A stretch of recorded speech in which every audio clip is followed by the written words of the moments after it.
വീണ്ടും ഒന്നിച്ച് നമുക്കായിരിക്കാന് ഈ ദൈവവചനം പഠിപ്പാൻ തക്കവണ്ണം ദൈവം ഒരുക്കി തന്നതായ ഈ സമയത്തിനായിട്ട് നന്ദിയോടെ തമ്പുരാനെ സ്തുതിച്ച് മഹത്വപ്പെടുത്തുകയാണ്. ഇന്ന് നമ്മള്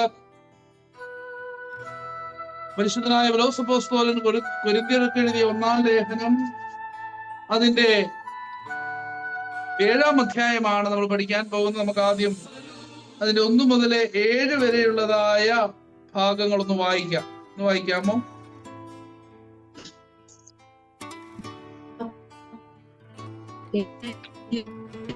സ്ത്രീയോട് കാതിരിക്കുന്നതാണ് പുരുഷന് നല്ലത്. എങ്കിലും വ്യഭിചാരദോഷം വരാതിരിക്കാനായിട്ട് ഓരോരുത്തരും ഭാര്യയെയും ഓരോ സ്ത്രീയും സ്വന്തം ഭർത്താവിനെയും സ്വീകരിച്ചു കൊള്ളട്ടെ. ഭർത്താവ് തന്റെ ഭാര്യയ്ക്ക് കടപ്പെട്ടിരിക്കുന്ന സ്നേഹം പ്രദാനം ചെയ്യണം. അങ്ങനെ തന്നെ ഭാര്യയും അവളുടെ ഭർത്താവിനോട് നിർവഹിക്കണം. ഭാര്യയ്ക്ക് അവളുടെ ശരീരത്തിന്മേൽ അധികാരമില്ല, അവളുടെ ഭർത്താവിനത്രേ അധികാരം. അപ്രകാരം തന്നെ ഭർത്താവിന്റെ ശരീരത്തിന്മേൽ ഭാര്യയ്ക്കല്ലാതെ അവനും അധികാരമില്ല. ആകയാൽ ഉപവാസത്തിനും പ്രാർത്ഥനയ്ക്കുമായി ഏകാഭിപ്രായമായി ഉൾപ്പെടുന്ന കാലത്തല്ലാതെ പരസ്പരം പിരിഞ്ഞിരിക്കരുത്. എന്നാൽ നിങ്ങളുടെ ശരീരത്തിന്റെ മോഹം കൊണ്ട് സാത്താൻ നിങ്ങളെ പരീക്ഷിക്കാതിരിക്കാനായി വീണ്ടും സംയോജിച്ചു കൊള്ളുവേൻ. ഞാൻ ഇത് ബലഹീനന്മാരോട് എന്ന പോലെ പറയുന്നതാണ്, കൽപ്പനയായിട്ടല്ല. എന്തെന്നാൽ എല്ലാ മനുഷ്യരും എന്നെ പോലെ നൈർമല്യത്തിലിരിക്കണം എന്നാണ് ഞാൻ ആഗ്രഹിക്കുന്നത്.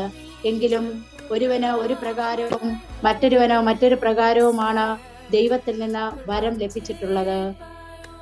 ഇവിടെ ഈ അധ്യായം കുടുംബജീവിതത്തെ സംബന്ധിച്ചുള്ളതാ. അതായത് വൈവാഹിക ബന്ധം, അതുമായി ബന്ധപ്പെട്ട വിഷയങ്ങളാണ് ഈ അധ്യായത്തില് പ്രതിപാദിക്കുന്നത്.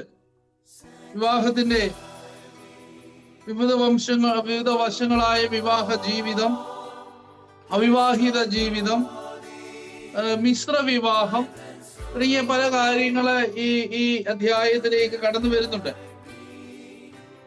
നമുക്കറിയാം, ഈ കൊരിന്ത്യ ലേഖനം എഴുതാനുണ്ടായ ഒരു സാഹചര്യം പ്രധാനമായി 2 കാര്യങ്ങളാണ് ഈ കൊരിന്ത്യ ലേഖനം എഴുതുവാനായിട്ട് അപ്പോസ്തലനെ പ്രേരിപ്പിച്ചത്. ഒന്ന്, കൊരിന്ത്യരുടെ ഇടയിൽ ചില തർക്കങ്ങള്, വ്യവഹാരങ്ങള്, ഭിന്നതകള്, അതുപോലെ കുടുംബജീവിതത്തിന്റെ ധാർമ്മികതയ്ക്ക് നിരക്കാത്തതായ ചില കാര്യങ്ങളും ഒക്കെ നടക്കുന്നു എന്നുള്ളതായ അറിവ് അപ്പോസ്തലന് ലഭിച്ചു. രണ്ടാമതായി, അവിടെ നിന്ന് തന്നെ ചില ആളുകള് ചില സംശയങ്ങൾ അപ്പോസ്തലനോട് ചോദിക്കുകയുണ്ടായി. അപ്പോൾ അതിനൊരു മറുപടി എന്ന നിലയിലും അവിടുത്തെ വിഷയങ്ങൾക്ക് ഒരു നല്ല പ്രബോധനം കൊടുത്ത് അവരെ വിശ്വാസത്തിൽ നിലനിർത്തുക എന്ന ഉദ്ദേശത്തോടു കൂടിയാണ് അപ്പോസ്തലൻ ഈ കൊരിന്ത്യ ലേഖനം എഴുതുന്നത്. അപ്പോ നമ്മൾ കഴിഞ്ഞ അധ്യായങ്ങളിലൊക്കെ കണ്ടു, അവിടുത്തെ ഒരു വിഷയമായിരുന്നു ആത്മാവും ശരീരവും തമ്മിലുള്ളതായ ബന്ധത്തെ പറ്റി കൊരിന്ത്യർക്കുണ്ടായ ചില ധാരണകൾ. അവിടെയാണ് നമ്മൾ കണ്ടത്, നിങ്ങളുടെ ശരീരം കർത്താവിന്റെ ആലയമാണ്, ദൈവത്തിന്റെ പരിശുദ്ധാത്മാവിന്റെ മന്ദിരമാണെന്നൊക്കെ ഉള്ളതായ പഠിപ്പിക്കല്. ശരീരത്തെ നശിപ്പിക്കുവാൻ നിങ്ങൾക്ക് അധികാരമില്ല. അപ്പൊ ആത്മാവും ശരീരവും തമ്മിലുള്ളതായ ബന്ധവുമായി ബന്ധപ്പെട്ടുള്ള കാര്യങ്ങൾ നമ്മൾ കഴിഞ്ഞ അധ്യായത്തിലൊക്കെ കണ്ടതാണ്. അതുപോലെ തന്നെ കൊരിന്ത്യരുടെ ഇടയിലെ ചില തെറ്റിദ്ധാരണകൾ ഉണ്ടായിരുന്നു. വിവാഹം കഴിക്കുന്നതും വിവാഹിതരായ ആളുകള് ശാരീരികമായ വേഴ്ച പുലർത്തുന്നതും അഭികാമ്യമല്ല, അത് ആത്മീകമായി നമ്മളെ ദൈവത്തിൽ നിന്ന് അകറ്റുമെന്നുള്ളതായ ചില ചിന്തകൾ അവരുടെ ഇടയിൽ ഉണ്ടായിരുന്നു. ഈ വിഷയത്തിനാണ് അപ്പോസ്തലൻ മറുപടി കൊടുക്കുന്നത്. അപ്പോസ്തലൻ അപ്പോ ആദ്യം തന്നെ മറുപടി കൊടുക്കുകയാണ്, വിവാഹിതർ അല്ലെങ്കിൽ സ്ത്രീയെ സ്പർശിക്കാതിരിക്കുന്നതാണ് നല്ലത്. പലപ്പോഴും ഇതൊരു തെറ്റിദ്ധാരണ ഉണ്ടാക്കാം. എന്തുകൊണ്ടാണ് അപ്പോസ്തലൻ ഇങ്ങനെ പറഞ്ഞത്? സ്ത്രീയെ സ്പർശിക്കാതിരിക്കുക ആണ് പുരുഷന് നല്ലതെന്ന് പറയുമ്പോൾ അത് ഉൽപ്പത്തി പുസ്തകത്തില് സ്ത്രീയെ സ്പർശിക്കുക എന്നത് ഇവിടെ സ്ത്രീയുമായി ലൈംഗികമായ വേഴ്ചയില് ഏർപ്പെടുക എന്നുള്ള അർത്ഥത്തിലാണ്. അപ്പൊ എന്തുകൊണ്ടാണ് ഇപ്പൊ ഒരു അപ്പോസ്തലൻ പറയുന്നത് സ്ത്രീകളുമായി ആ ഒരു തരത്തിലുള്ളതായ ബന്ധം അത് തെറ്റാണെന്ന് അപ്പോസ്തലൻ പഠിപ്പിക്കുവാനുള്ള കാരണം നമ്മുടെ കർത്താവിന്റെ രണ്ടാമത്തെ വരവ് ആസന്നമായിരിക്കുന്നു എന്നുള്ളൊരു ചിന്ത അപ്പോസ്തലൻ ഉണ്ടായിരുന്നു. ഈ പശ്ചാത്തലത്തിലാണ് അപ്പോസ്തലൻ അത് പറഞ്ഞത്. എന്നാൽ അപ്പോസ്തലൻ അത് ഉടൻ തന്നെ അതിന്റെ മറ്റൊരു വശം പറയുകയാണ്. ഈ വർത്തമാന കാലത്തിന്റെ സ്വഭാവവും ആ കൊരിന്ത് പട്ടണത്തിലെ പ്രത്യേക സവിശേഷത എന്ന് പറയുന്ന ഒത്തിരി ആളുകൾ വരികയും പോവുകയും ചെയ്യുന്ന വലിയൊരു പട്ടണം, ധാർമ്മികമായ ഒത്തിരി അധപതനങ്ങൾ സംഭവിച്ചതായ, മൂല്യശോഷണം സംഭവിച്ചതായ ഒരു നഗരമായിരുന്നു അത്. അതുപോലെ തന്നെ മനുഷ്യനുള്ളതായ തിന്മയിലേക്ക് ചാഞ്ഞതായ മനുഷ്യൻ, അവന്റെ ജന്മവാസന തന്നെ തെറ്റ് ചെയ്യാനായിട്ടുള്ളതായ പ്രവണത അവനിൽ കൂടുതലാണ്. അതുകൂടി കണക്കിലെടുത്തുകൊണ്ട് അപ്പോസ്തലൻ ഇതിനൊരു മറുപടി പറയുകയാണ്. അതുകൊണ്ട് അപ്പോസ്തലൻ പറയുകയാണ്, ആദ്യം പറഞ്ഞു സ്ത്രീകളുമായി ലൈംഗിക വേഴ്ചയില് ഏർപ്പെടാതെ അകന്നു നിൽക്കുന്നതാണ് നല്ലതെന്ന് പറഞ്ഞിട്ട് അപ്പോസ്തലൻ പറയുകയാണ്, എന്നാൽ ഓരോ സ്ത്രീക്കും സ്വന്തം ഭർത്താവും ഓരോ പുരുഷനും സ്വന്തം ഭാര്യയും ഉണ്ടായിരിക്കുന്നത് നല്ലതാണ്. എന്താണ് വിവാഹിതരായ ആളുകൾക്ക് അപ്പോസ്തലൻ ഇതുമായി ബന്ധപ്പെട്ട് നമ്മൾ ഇത് തുറന്നങ്ങോട്ട് നോക്കുമ്പോൾ 3 പ്രധാനപ്പെട്ട ഉപദേശങ്ങളാണ് അപ്പോസ്തലൻ വിവാഹം കഴിച്ചവർക്ക് നൽകുന്നത്. നമ്മളതാണ് ആദ്യം നോക്കാൻ പോകുന്നത്. എന്താണ് കുടുംബസ്ഥരായ ആളുകൾക്ക് വിവാഹ ബന്ധത്തിൽ ദാമ്പത്യ ജീവിതം നയിക്കുന്നതായ ആളുകൾക്ക് അപ്പോസ്തലൻ ഈ വൈവാഹിക ജീവിതത്തെ സംബന്ധിച്ച് നൽകുന്നതായ ഉപദേശം. 1, ഭാര്യ ഭർത്താക്കന്മാർ പരസ്പരം ദാമ്പത്യ ധർമ്മം നിറവേറ്റുന്നവരായിരിക്കണം. ദാമ്പത്യ ബന്ധം എന്നുള്ളത് അത് വേദപുസ്തകത്തിൽ അടിസ്ഥിതമാണ്. നമുക്കറിയാം, ഇക്കാരണത്താൽ പുരുഷൻ തന്റെ പിതാവിനെയും മാതാവിനെയും വിട്ട് ഭാര്യയോട് പറ്റിച്ചേരുകയും ഇരുവരും ഒരു ശരീരമായി തീരുകയും ചെയ്യുമെന്നുള്ളതായ പഠിപ്പിക്കൽ ഉൽപ്പത്തി പുസ്തകം 2-ാം അധ്യായത്തിൽ പറയുന്നത്, ദൈവം ഹവ്വായെ സൃഷ്ടിക്കുന്നതിന് മുമ്പ് ആദാമിനെ സൃഷ്ടിച്ചവൻ ഏകനായിരിക്കുന്ന അന്നല്ല എന്ന് കണ്ട ദൈവം താൻ സൃഷ്ടിച്ചിട്ടുള്ളതിലൊക്കെയും അവന് ചേർന്ന തുണയെ തപ്പി ഒരു കൂട്ടാളിയെ കൊടുക്കുവാൻ തക്കവണ്ണം ദൈവം അന്വേഷിച്ചെന്നാൽ അവന് ചേരുന്ന ഒരു തുണയെ കണ്ടെത്തുവാൻ സാധിക്കാതെ വന്നപ്പോൾ ദൈവം ആദാമിനൊരു ഗാഢനിദ്ര വരുത്തി ആദാമിൽ നിന്ന് വാരിയെടുത്ത് ഹവ്വായെ സൃഷ്ടിച്ചു. അവൾ ജീവനുള്ള ദേഹിയായി മാറി. ഹവ്വായെ ആദാമിന് മുമ്പിൽ കൊണ്ടു നിർത്തിയപ്പോൾ ആദാം പറഞ്ഞു, ഇതെന്റെ അസ്ഥിയിൽ നിന്നുള്ള അസ്ഥിയും എന്റെ മാംസത്തിൽ നിന്നുള്ള മാംസവും. പ്രിയപ്പെട്ടവരെ, അപ്പോൾ ഹവ്വ എവിടെയായിരുന്നു? ആദാമിനോടൊപ്പമായിരുന്നു. ദൈവമാണ് അവരെ സെപ്പറേറ്റ് ചെയ്തത്. എന്നാൽ വീണ്ടും ദൈവം അവരെ ഒന്നിപ്പിക്കുവാൻ പോകുകയാണ്. കുടുംബ ജീവിതത്തിലൂടെ, വിവാഹം എന്ന ഉദാശയിലൂടെ ഭിന്നതയിലായി പോയ ഏക ശരീരം വീണ്ടും ഒന്നാകുന്നതായ വലിയൊരു അനുഭവമാണ് വിവാഹത്തിൻ്റെത്. അപ്പോ ഭാര്യ ഭർത്താക്കന്മാർ തങ്ങളുടെ ദാമ്പത്യ ധർമ്മം ശരിക്കും നിറവേറ്റുവാൻ കടപ്പെട്ടവരാണ്. അത് ഒരു കുടുംബത്തിൽ സ്ത്രീക്കും പുരുഷനും തുല്യമായ ഉത്തരവാദിത്വവും സ്ഥാനവുമാണ് അവിടെ ഉള്ളത്. അപ്പോസ്തലൻ പറയുന്നപ്പോ എന്ത് ചെയ്യണം? വിവാഹിതരായ സ്ത്രീ പുരുഷന്മാർ, ഭാര്യ ഭർത്താക്കന്മാർ തങ്ങളുടെ ദാമ്പത്തിക ബന്ധം, അത് ധർമ്മം നിറവേറ്റണം. അത് നിഷേധിക്കുവാനായിട്ട് പാടില്ല. ആ പരസ്പരമുള്ളതായ ആ ദാമ്പത്തിക ധർമ്മം നിറവേറ്റുവാൻ കടപ്പെട്ടവരാണ് ഭാര്യ ഭർത്താക്കന്മാർ. ഇനി രണ്ടാമതായിട്ട് അപ്പോസ്തലൻ അവരോട് പറയുന്നത്, വിവാഹ ജീവിതം നയിക്കുമ്പോ ശരീരത്തിന്മേൽ അവരവർക്കല്ല അവകാശം, ജീവിത പങ്കാളിക്കാണ് അവകാശം. എന്ന് പറഞ്ഞാല് ഭാര്യയുടെ ശരീരത്തിന്മേൽ ഭർത്താവിനും ഭർത്താവിന്റെ ശരീരത്തിന്മേൽ ഭാര്യയ്ക്കുമാണ് അവകാശം. ഇത് പറയുമ്പോ നാം മനസ്സിലാക്കേണ്ട ഒരു കാര്യമുണ്ട്. എന്താണെന്നറിയാമോ? ഒരു വിവാഹം കഴിച്ചതായ ഭർത്താവിന്റെ ശരീരം ആ ഭർത്താവ് തനിക്ക് ഇഷ്ടപ്പെട്ടതുപോലെ മറ്റൊരു സ്ത്രീക്ക് സമർപ്പിക്കുവാനോ ഉള്ളതല്ല. അതിനുള്ള അവകാശം അദ്ദേഹത്തിനില്ല. തന്റെ ശരീരത്തിന്മേൽ ആക്കാണ് അവകാശം, തന്റെ ജീവിത പങ്കാളിക്കാണ് അവകാശം. അതുപോലെ ഭാര്യയുടെ ശരീരത്തിന്മേൽ മറ്റൊരു പുരുഷനും അവകാശമില്ല, അവക്കും അവകാശമില്ല. അത് ആർക്കും അവകാശമാണ്? അവളുടെ വിവാഹം കഴിച്ച് അവളുടെ ഭർത്താവ് ദൈവം സംയോജിപ്പിച്ചതായ അവളുടെ ഭർത്താവിനാണ് അവകാശം. അപ്പോ പുരുഷന്റെ ശരീരത്തിന്മേൽ അവനല്ല, അവന്റെ ഭാര്യയ്ക്കാണ് അവകാശം. അതുപോലെ വിവാഹിതയായ സ്ത്രീക്ക് അപ്പോൾ പരപുരുഷന്മാരുമായി ബന്ധമുണ്ടാവാൻ പാടില്ല. കാരണം എന്താണ്? അവളുടെ ശരീരത്തിന്മേൽ അവകാശം ആർക്കാണുള്ളത്? അവളുടെ ഭർത്താവിനാണ്. അപ്രകാരം തന്നെ സ്ത്രീയുടെ പുരുഷന്റെ ശരീരത്തിന്മേലും മറ്റൊരു സ്ത്രീക്കും അവകാശമില്ല, ആ പുരുഷനും അവകാശമില്ല.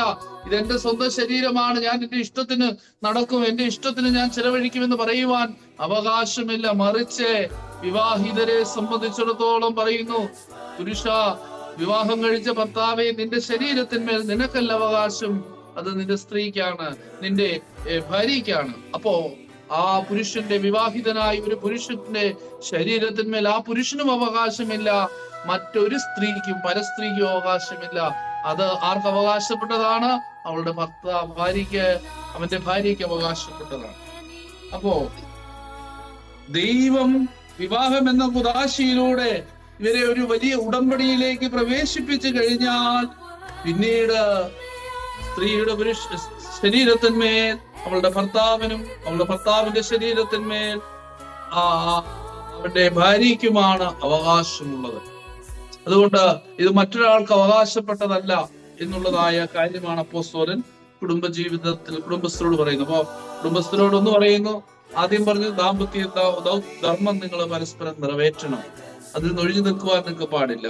2, നിന്റെ ശരീരത്തിന്മേൽ ദൈവം നിന്നോട് ചേർത്ത് വെച്ചതായ നിന്റെ ഭാര്യയ്ക്കാണ് അവകാശം. ഭാര്യയോട് പറയുന്നു, മകളെ, നിന്റെ ശരീരത്തിന്മേൽ നിനക്കോ മറ്റൊരു പുരുഷനും അവകാശമില്ല, അതാർക്ക് അവകാശപ്പെട്ടതാണ്? അതിന്മേലുള്ള അവകാശം നിന്റെ ഭർത്താവിനും ഉള്ളതാണ്. ഇതാണ് അപ്പോസ്തലൻ 2 പറയുന്നത്. 3, പ്രാർത്ഥനയ്ക്ക് അവസരമുണ്ടാകുവാൻ പരസ്പര സമ്മതത്തോടെ നിശ്ചിത കാലത്തേക്ക് മാത്രമേ വേർവിട്ടിരിക്കാവൂ. അതായത് ഈ ദാമ്പത്തിക ബന്ധത്തിൽ നിന്ന് അകന്നു നിൽക്കുവാനുള്ള ഒരു പ്രൊവിഷൻ അവിടെയുണ്ട്. എങ്ങനെയായിരിക്കണം അത് പ്രാർത്ഥനയ്ക്ക് വേണ്ടി പരസ്പര സമ്മതത്തോടെ അകന്നിരിക്കണം. അത് എത്രത്തേക്കാണ്? ഒരു നിശ്ചിത കാലത്തേക്കാണ്. അപ്പോൾ പ്രാർത്ഥനയ്ക്ക് അവസരം ഉണ്ടാക്കുവാൻ പരസ്പര സമ്മതത്തോടെ വേർവിട്ടിരിക്കുന്നത് നല്ലതാണെന്ന് അപ്പോസ്തലൻ പറയുന്നു. പ്രിയപ്പെട്ടവരെ, അതുകൊണ്ടാണ് പരിശുദ്ധ സഭ നോമ്പുകാലത്തും വിശുദ്ധ കുർബാനയുടെ തലേ ദിവസവും ഒക്കെ വൈവാഹിക ബന്ധത്തിൽ നടന്നിരിക്കണമെന്ന് സഭ പഠിപ്പിക്കുന്നത്. ഈ പ്രാർത്ഥനയ്ക്ക് വേണ്ടി ഒരു നിശ്ചിത സമയത്തേക്ക് വൈവാഹിക ബന്ധത്തിൽ നകന്നു നിൽക്കണം. അതുകൊണ്ട് സഭ പഠിപ്പിക്കുന്നുണ്ടല്ലോ, ഈ നോമ്പ് ദിവസങ്ങളിലൊക്കെ ലൈംഗിക ബന്ധത്തിൽ നകന്നു നിൽക്കണം, വിശുദ്ധ കുർബാനയുടെ തലേ ദിവസം ലൈംഗിക ബന്ധത്തിൽ നകന്നു നിൽക്കണം. അപ്പോൾ ഇത് പരസ്പര സമ്മതത്തോടു കൂടി പ്രാർത്ഥനയ്ക്ക് അവസരം ഉണ്ടാക്കുവാൻ വേണ്ടി ഇങ്ങനെ അകന്നു നിൽക്കണം. 2, അതൊരു നിശ്ചിത കാലത്തേക്ക് മാത്രമായിരിക്കണം. അതായത് നമുക്കറിയാം, ചില വിവാഹം കഴിഞ്ഞു കഴിഞ്ഞാൽ പിന്നെ ഭാര്യയ്ക്കുള്ള അവകാശം ഭർത്താവ് നിഷേധിക്കാനോ, ഭർത്താവുള്ള അവകാശം ഭാര്യയ്ക്ക് നിഷേധിക്കുവാനോ സാധിക്കുകയില്ല, ഉള്ള അവകാശമില്ല. ചിലർ ഇതിനെ ഒരു ആത്മീയതയെ ഒരു ഒളിച്ചോട്ടമായി കണ്ടുകൊണ്ട് തങ്ങളുടെ കടമകളും ഉത്തരവാദിത്വങ്ങളും ഒക്കെ അകന്നു നിൽക്കുവാനുള്ള ഒരു ഇതായി കണ്ടുകൊണ്ട് അകന്നു നിൽക്കുന്നതായ ഒരു രീതി, അത് തെറ്റാണ്. അത് ക്രിസ്തീയതയല്ല.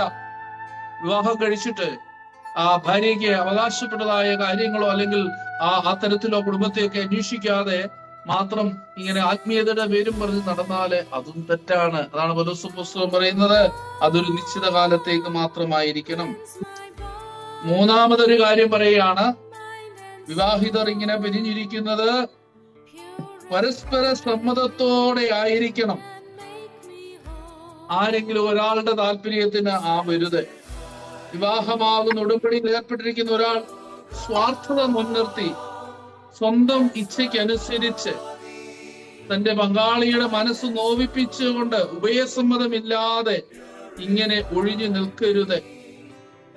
ചില ആളുകളുണ്ട് ആത്മീയ സിദ്ധികള് കൈവരിക്കുവാൻ വേണ്ടിയിട്ടാണെന്നൊക്കെ പറഞ്ഞുകൊണ്ട് ഈ വിവാഹ ബന്ധത്തിൽ നിന്ന് ഒഴിഞ്ഞിരിക്കുന്നതായ ആളുകള്.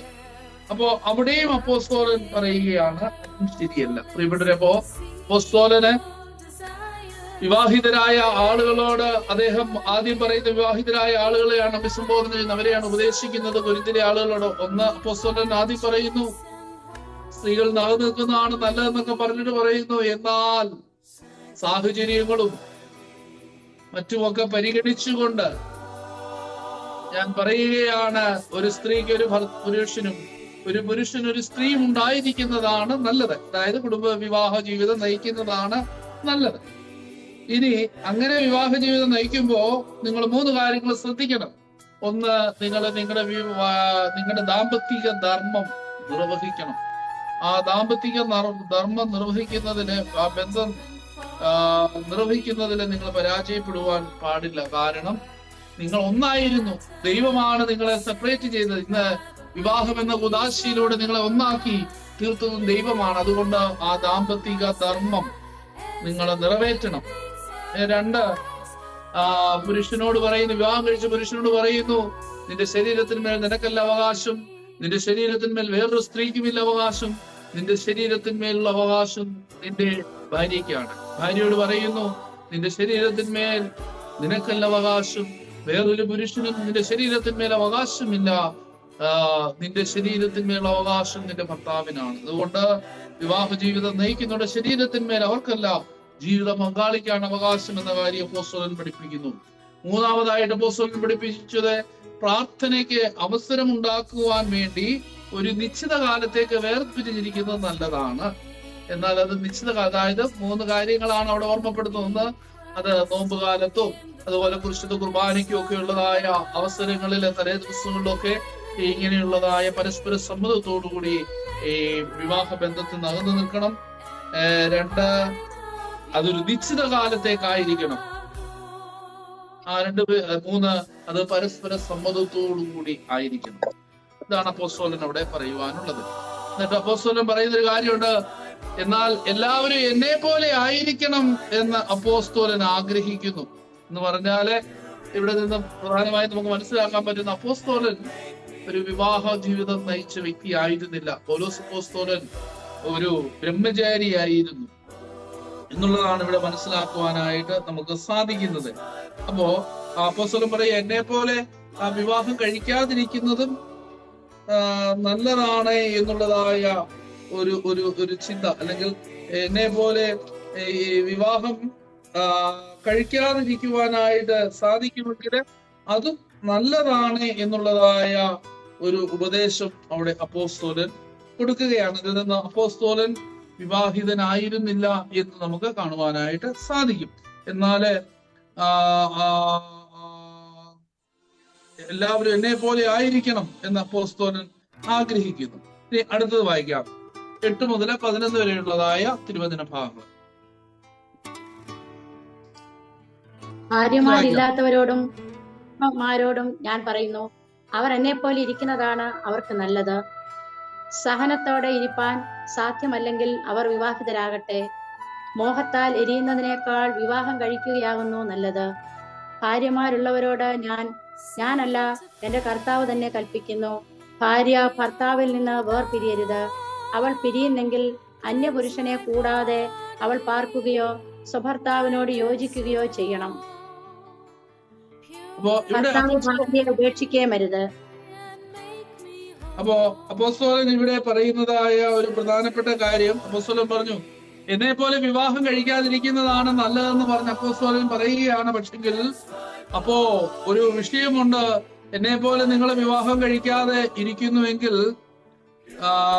അത് നല്ലതാണ്. പക്ഷെങ്കിൽ നിങ്ങൾക്ക് സാധിക്കണം, നിങ്ങളുടെ ശരീരത്തെ നിയന്ത്രിക്കുവാൻ നിങ്ങൾക്ക് സാധിക്കണം. അത് സഹനത്തോടെ ഇരിപ്പാൻ സാധ്യമല്ല എങ്കിൽ നിങ്ങൾ വിവാഹം കഴിക്കുന്നതാണ് നല്ലത്. വിവാഹം കഴിക്കുന്നതാണ് നല്ലതാണ് പറയുന്നത്. ഭാര്യമാരുള്ളവരോട് ഞാനല്ല, എന്റെ കർത്താവ് തന്നെ കൽപ്പിക്കുന്നു, ഭാര്യ ഭർത്താവിൽ നിന്ന് വേർപിരിയരുത്. അവൾ പിരിയുന്നുവെങ്കിൽ അന്യപുരുഷനെ കൂടാതെ അവൾ പാർക്കുകയോ സ്വഭർത്താവിനോടൊത്ത് യോജിക്കുകയോ വേണം. അപ്പോ ഒരു കാരണവശാലും വിവാഹം കഴിച്ചിട്ട് വേർപിരിയാൻ ഇടയാവരുത്. വേർപിരിഞ്ഞിട്ട് അവള് പിന്നെ മറ്റൊരു പുരുഷന്റെ കൂടെ ജീവിക്കുവാനായിട്ട് പാടില്ല. അതാണ് എനിക്ക് നിങ്ങളോട് പറയാനുള്ളത്. ഭാര്യ ഭർത്താവിന് വേർപിരിയരുത്. അവൾ പിരിയുന്നുവെങ്കിൽ അന്യപുരുഷനെ കൂടാതെ അവൾ പാർക്കുകയോ സ്വഭർത്താവിനോട് യോജിക്കുകയോ ചെയ്യണം. എന്ന് പറഞ്ഞാൽ ഏതെങ്കിലും കാരണവശാൽ അവങ്ങള് വേർപെട്ടെങ്കില് വേറൊരുത്തിന്റെ കൂടെ പോയി താമസിക്കരുത് എന്നുള്ളതാണ് അപ്പോസ്തലൻ അവിടെ പറയുന്നത്. വിവാഹമോചനത്തെ പറ്റിയുള്ള നമ്മുടെ കർത്താവിന്റെ ഉപദേശമാണ് ഇവിടെ അപ്പോസ്തലനെ ഭരിക്കുന്നത്. അതായത് വിവാഹം എന്നുള്ളത് പിന്നെ കർത്താവ് അന്ത്യം വരെയും ഒന്നിച്ചു ജീവിക്കുവാൻ വേണ്ടി ദൈവം ഏർപ്പെടുത്തുന്നതായ സംവിധാനമാണ്. അതിനെ നമ്മൾ തകർക്കരുത്, അതിനെ നമ്മൾ നശിപ്പിക്കരുത്. നമ്മുടെ കർത്താവ് വിവാഹമോചനത്തെ പറ്റി അങ്ങനെയാണല്ലോ കർത്താവ് പഠിപ്പിച്ചിരിക്കുന്നത്. അതുകൊണ്ട് നമ്മുടെ കർത്താവിന്റെ ഉപദേശപ്രകാരം നമ്മൾ ജീവിക്കണം. ഏതെങ്കിലും കാരണവശാൽ വിവാഹമോചനം സംഭവിച്ചുവെങ്കില് അവൾ അങ്ങനെ വിവാഹമോചനം നേടിയിട്ട് മറ്റൊരു പുരുഷനെയോ മറ്റൊരു സ്ത്രീയുമായിട്ടോ ബന്ധപ്പെടുമ്പോൾ അവരെ അത് വ്യഭിചാരമായിട്ടാണ്. ജീവിത പങ്കാളി ഉപേക്ഷിച്ച് മറ്റൊരാളെ വിവാഹം കഴിക്കുന്നത് പോലും വ്യഭിചാരമാണെന്നാണ് കർത്താവ് പഠിപ്പിക്കുന്നത്. അപ്പം പ്രിയപ്പെട്ടവരെ, കുടുംബജീവിതത്തിൽ വിവാഹിതരായ ആളുകളെ ശ്രദ്ധിക്കേണ്ടതായ കാര്യങ്ങളെ കുറിച്ചാണ് അപ്പോസ്തലൻ ആ ഭാഗത്ത് ഓർമ്മപ്പെടുത്തുന്നത്. ഇനി 12 മുതലുള്ളതായ ഭാഗങ്ങൾ നമുക്കൊന്ന് വായിക്കാം. 12 മുതൽ 16 വരെ. അടുത്തത്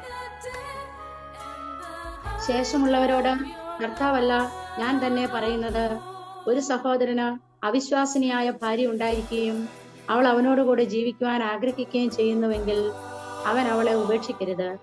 അവിശ്വാസിയായ ഭർത്താവുള്ള സ്ത്രീയും അവൻ അവളോടുകൂടെ പാർക്കുവാൻ ആഗ്രഹിക്കുന്നുവെങ്കിൽ തന്റെ ഭർത്താവിനെ ഉപേക്ഷിക്കരുത്.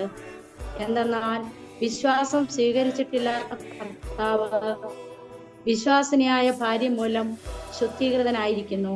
വിശ്വാസം സ്വീകരിച്ചിട്ടില്ലാത്ത ഭാര്യ വിശ്വാസിയായ ഭർത്താവ് മൂലവും ശുദ്ധീകരിക്കപ്പെട്ടിരിക്കുന്നു. അല്ലാത്ത പക്ഷം അവരുടെ മക്കൾ അശുദ്ധരായി പോകുമായിരുന്നു. ഇപ്പോഴോ അവർ ശുദ്ധരായിരിക്കുന്നു. അവിശ്വാസി വേർപിരിയുന്നുവെങ്കിൽ പിരിഞ്ഞുകൊള്ളട്ടെ. ഈ വക കാര്യങ്ങളിൽ ആ സഹോദരനോ സഹോദരിയോ ബന്ധിതരായിരിക്കുന്നില്ല. ദൈവം സമാധാനത്തിലേക്കാകുന്നു നമ്മെ വിളിച്ചിരിക്കുന്നത്. സ്ത്രീയെ, നീ ഭർത്താവിന് രക്ഷ വരുത്തുമെന്ന് നിനക്ക് എങ്ങനെ അറിയാം? അല്ലെങ്കിൽ പുരുഷ, നിന്റെ ഭാര്യയെ നീ രക്ഷിക്കുമെന്ന് നിനക്കറിയാമോ?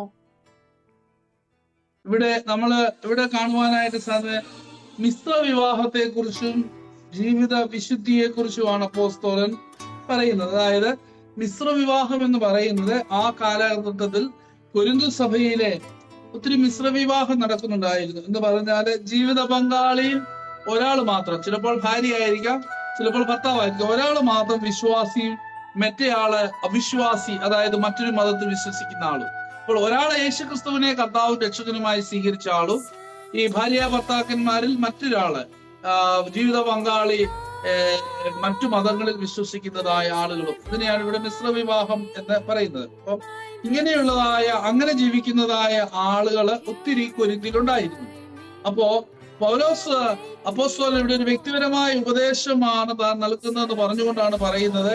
ഇപ്പോ ഈ കൊരിന്തിൽ വിജാതിയുടെ ഇടയിൽ നിന്ന് ഭാര്യയോ ഭർത്താവോ മാത്രം വിശ്വാസം സ്വീകരിക്കുന്നതായ കുടുംബങ്ങളും ധാരാളം ഉണ്ടായിരുന്നു. ഇനി ഈ വിവാഹമൊക്കെ കഴിച്ചതിന് ശേഷം ചിലപ്പോൾ ഈ കുടുംബത്തിലെ ചിലപ്പോൾ ഭാര്യയായിരിക്കാം, അല്ലെ ചിലപ്പോൾ ഭർത്താവ് മാത്രമായിരിക്കാം ഈ ക്രിസ്തുവിനെ കർത്താവും രക്ഷകനുമായി സ്വീകരിച്ച് വിശ്വാസത്തിലേക്ക് വരുന്നത്. അപ്പോ ഒരാള് മാത്രം കർത്താവിനെ സ്വീകരിക്കുകയും മറ്റൊരാള് അവിശ്വാസിയായി തീരുകയും ചെയ്യുന്നതായ അങ്ങനത്തെ ഒത്തിരി കുടുംബങ്ങള് കൊരിന്തിലുണ്ടായിരുന്നു.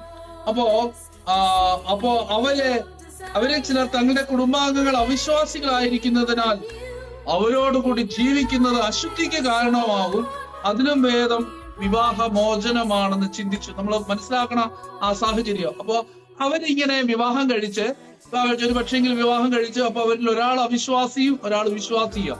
ഇപ്പൊ ഭാര്യ വിശ്വാസിയായെന്ന് വിചാരിക്കുക, ക്രിസ്തീയ വിശ്വാസത്തിലേക്ക്.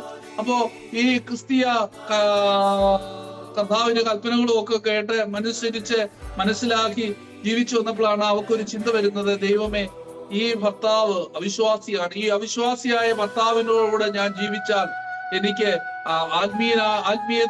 ആത്മീയമായി ജീവിക്കാൻ സാധിക്കുകയില്ല. അതുകൊണ്ട് എനിക്ക് സ്വർഗത്തിൽ പോകണം, എനിക്ക് നിത്യതയിൽ പോകണം. അതുകൊണ്ട് ഞാൻ എന്ത് ചെയ്യുന്നു, എന്റെ ഭർത്താവിനെ ഞാൻ ഉപേക്ഷിക്കുന്നു എന്ന് പറഞ്ഞുകൊണ്ട് ഈ അവിശ്വാസികളായ പാർട്ട്നർസിനെ ഉപേക്ഷിക്കുന്നതായ ചില ആളുകൾ കൊരിന്ത്യ സഭയിൽ ഉണ്ടായിരുന്നു. അവരോടാണ് അപ്പോസ്തലൻ പറയുന്നത്, ഇത് അശുദ്ധിക്ക് കാരണമാകുമെന്ന് കരുതി വിവാഹമോചനത്തിലേക്ക് നിങ്ങൾ പോകരുത്. മറിച്ച് നിങ്ങൾ എന്ത് ചെയ്യണം? ജീവിത പങ്കാളി വിശ്വാസിയോടൊപ്പം ജീവിപ്പാനായി സന്നദ്ധത പ്രകടിപ്പിച്ചാൽ വിവാഹമോചനം ഒഴിവാക്കുക തന്നെ വേണം. അതല്ല, വിവാഹമോചനം ആവശ്യപ്പെട്ടാൽ മാത്രമേ അത് അനുവദിക്കാവൂ. നിന്റെ ഭർത്താവോ അല്ലെങ്കിൽ ഭർത്താവ് തന്റെ ഭാര്യയോ അവിശ്വാസിയാണ്, വിവാഹം കഴിച്ചു, താൻ വിശ്വാസിയായി മാറി, തന്റെ ഭാര്യ അല്ലെങ്കിൽ ഭർത്താവ് പാർട്ട്ണർ വിശ്വാസത്തിലേക്ക് വരുന്നില്ല. ഈ ഒരു സാഹചര്യത്തിൽ അതുകൊണ്ട് ഞാൻ വിവാഹമോചനം നേടുന്നു എന്ന് പറഞ്ഞുകൊണ്ട് നീ വിവാഹമോചനത്തിലേക്ക് പോകരുത്. മറിച്ച് കുടുംബജീവിതം തകരും. അത് കരുതി നീ എന്ത് ചെയ്യണം? നീ വിശ്വാസിയായി തീർന്ന ആള് യേശുക്രിസ്തുവിനെ ഉപേക്ഷിക്കുവാൻ ഇടയാകരുത്. അതാണ്. എന്നാൽ അപ്പോസ്തലൻ മറ്റൊരു കാര്യം പറയുന്നുണ്ട്, കുടുംബജീവിതം തകരുമല്ലോ എന്നോർത്ത് നീ കർത്താവിനെ തള്ളി പറഞ്ഞിട്ട് നീ കുടുംബജീവിതം നയിക്കാനും പോകരുത്. അങ്ങനെയെങ്കിൽ നീ അവിവാഹമോചനം നേടുന്നതാണ് നല്ലത്. പറഞ്ഞ മനസ്സിലായോ? ഇവിടുത്തെ പശ്ചാത്തലം മിശ്രവിവാഹം, അതായത് കൊരിന്തിൽ രണ്ടുപേരിലെ ഭാര്യയോ ഭർത്താവോ ഒരാള് വിശ്വാസത്തിൽ വരികയും മറ്റേയാൾ അവിശ്വാസിയായി തുടരുകയും ചെയ്യുന്ന സാഹചര്യത്തിൽ ഒരു കാരണവശാലും വിശ്വാസിയായി തീർന്ന ആള്, എന്റെ ഭർത്താവ് അല്ലെ എന്റെ ഭാര്യ പാർട്ട്ണർ അവിശ്വാസിയായതുകൊണ്ട് അത് എനിക്ക് സ്വർഗത്തിൽ പോകുന്നതിന് തടസ്സമാണെന്ന് കരുതി കുടുംബജീവിതം വിവാഹമോചനം നീ നേടാൻ ശ്രമിക്കരുത്. രണ്ട്, അപ്പോസ്തലന് പറയാനുള്ളത് ഇനി തിരിച്ച് നിന്റെ പാർട്ട്ണർ പറയുകയാണ് നീ വിശ്വാസിയായി തീർന്നു, നിന്റെ പാർട്ട്ണർ അവിശ്വാസിയാണ്. അപ്പൊ പാർട്ട്ണർ പറയുകയാണ് നീ ഒരു കാര്യം ചെയ്യ്, നീ യേശുക്രിസ്തുവിനെ ഉപേക്ഷിക്ക്, വിശ്വാസം ഉപേക്ഷിക്ക്, നമ്മുടെ കുടുംബജീവിതമാണല്ലോ വലുത് എന്ന് പറഞ്ഞാല് നീ കുടുംബജീവിതത്തിന്റെ നന്മയെ കരുതി നീ കർത്താവിനെ ഉപേക്ഷിച്ച് കളയരുത്. അങ്ങനെ പറയുന്ന സാഹചര്യത്തിൽ ആ കുടുംബജീവിതം പോയാലും സാരമില്ല, നിത്യതയാണ് വലുതെന്ന് കരുതി നീ ആ വിവാഹമോചനത്തിന് തയ്യാറായാലും കുഴപ്പമില്ല എന്നാണ് അപ്പോസ്തലൻ ഉപദേശിക്കുന്നത്. ഇനി ഈ അപ്പോസ്തലന് ഇവരോട് പറയാനുള്ള ഒരു പ്രധാനപ്പെട്ടതായ ഒരു കാര്യമുണ്ട്. എന്താണ്? വിശ്വാസിയായ മാതാവിനോ പിതാവിനോ ജനിക്കുന്നതായ കുഞ്ഞുങ്ങൾ വിശുദ്ധരാണ്. 14. ഇതുകൊണ്ടാണ് പ്രിയപ്പെട്ടവരെ നമ്മള് ഈ ശിശുക്കള് കൊച്ചുപ്രായത്തിൽ വിശ്വാസമൊന്നും ഏറ്റുപറയുവാന് സാധിക്കാതായ വരുന്നതായ കുഞ്ഞു പ്രായത്തിൽ കുഞ്ഞുങ്ങൾക്ക് മാമോദിസ കൊടുക്കുന്നതോടെ ഇതിന്റെ കൂടെ അടിസ്ഥാനത്തിലാണ്. കാരണം എന്താണെന്നറിയാമോ? ഈ അപ്പന്റെയോ അമ്മയുടെയോ ഒരാൾ വിശ്വാസിയാണ്, ഒരാൾ അവിശ്വാസിയാണെങ്കിൽ പോലും അവരുടെ കുഞ്ഞുങ്ങളെ വിശുദ്ധരായിട്ടാണ് വചനം കാണുന്നത്. അതുകൊണ്ട് അവർക്ക് മാമോദിസ സ്വീകരിക്കുന്നതിന് തടസ്സമില്ല, അവര് വിശുദ്ധരെന്നാണ് പറയുന്നത്. അപ്പൊ അങ്ങനെയെങ്കിൽ ക്രിസ്തീയ കുഞ്ഞുങ്ങൾക്ക് മാമോദിസ കൊടുക്കുന്നതിന് എന്താണ് തടസ്സം? അതുകൊണ്ട് പരിശുദ്ധ സഭ ചെറുപ്രായത്തിൽ, ഓർക്കണം, സഭയുടെ തുടക്കത്തിൽ വിശ്വാസികളായ ആളുകളും വിശ്വാസികളല്ലാത്ത ആളുകളും ഒരു കുടുംബത്തിൽ തന്നെ ഉണ്ടായിരുന്നു. ചിലപ്പോ അപ്പൻ വിശ്വാസിയാകാം, അമ്മ അവിശ്വാസിയാകാം. അങ്ങനെയുള്ള സാഹചര്യത്തിൽ പോലും അവരുടെ കുഞ്ഞുങ്ങൾക്ക് മാമോദിസ കൊടുക്കുന്നതിന് തടസ്സമില്ലായിരുന്നു. കാരണം എന്താണ്? തിരുവചനം പറയുകയാണ്, അപ്പനും അമ്മയും ഒരാൾ വിശ്വാസിയായിരുന്നാൽ അവരുടെ കുഞ്ഞുങ്ങളെ ദൈവം വിശുദ്ധരായിട്ട് പരിഗണിക്കും. എങ്ങനെയെങ്കിൽ അതുകൊണ്ടാണ് സുറിയാനി സഭ, അപ്പോസ്തലിക സഭകളൊക്കെ തങ്ങളുടെ കുഞ്ഞുങ്ങൾക്ക്, വിശ്വാസികളുടെ മക്കൾക്ക് ചെറുപ്രായത്തിൽ തന്നെ മാമോദിസ കൊടുക്കുവാനുള്ളതായ ഒരു കാരണവും. അപ്പോ അവിശ്വാസിയായ കുടുംബത്തിലെ ഒരാൾ അവിശ്വാസിയും ഒരാൾ വിശ്വാസിയുമാണെങ്കിൽ അവരുടെ കുഞ്ഞുങ്ങളെയും വിശുദ്ധരായിട്ടാണ് വചനം പരിഗണിക്കുന്നത്. ഇനി ഈ മിശ്രജീവിതം നയിക്കുന്നതായ ആളുകളോട് പറയുന്ന ഒരു ഭാഗമുണ്ട്, മറ്റൊരു കാര്യം കൂടിയുണ്ട്. നിങ്ങൾ എന്ത് ചെയ്യണം? നിങ്ങളുടെ ജീവിത പങ്കാളിയെ കൂടെ വിശ്വാസത്തിലേക്ക് കൊണ്ടുവരുവാനായിട്ട് നിങ്ങൾ പരിശ്രമിക്കണം. നിങ്ങളുടെ ജീവിത മുഖാന്തരമായി, നിങ്ങളുടെ പ്രാർത്ഥന മുഖാന്തരമായി, നിങ്ങളുടെ ജീവിത പങ്കാളിയോടുള്ള ഇടപെടൽ മുഖാന്തരമായി അവിശ്വാസിയായ ഭാര്യയാണെങ്കിലോ അല്ലെ ഭർത്താവോ ആരാണോ ജീവിത പങ്കാളിയെ കൂടെ നിങ്ങൾ എന്ത് ചെയ്യണം? കർത്താവിന്റെ അടുക്കിലേക്ക്, കർത്താവിന്റെ ആ സഭയിലേക്ക്, ആ പരിശുദ്ധ സഭയിലേക്ക് കൊണ്ടുവരുവാനായിട്ട് നിങ്ങൾ ശ്രമിക്കണം. അപ്പൊ നോക്കിക്കേ, കണ്ടോ എത്രയോ വലിയ ഉത്തരവാദിത്വം നമുക്കുള്ളത്.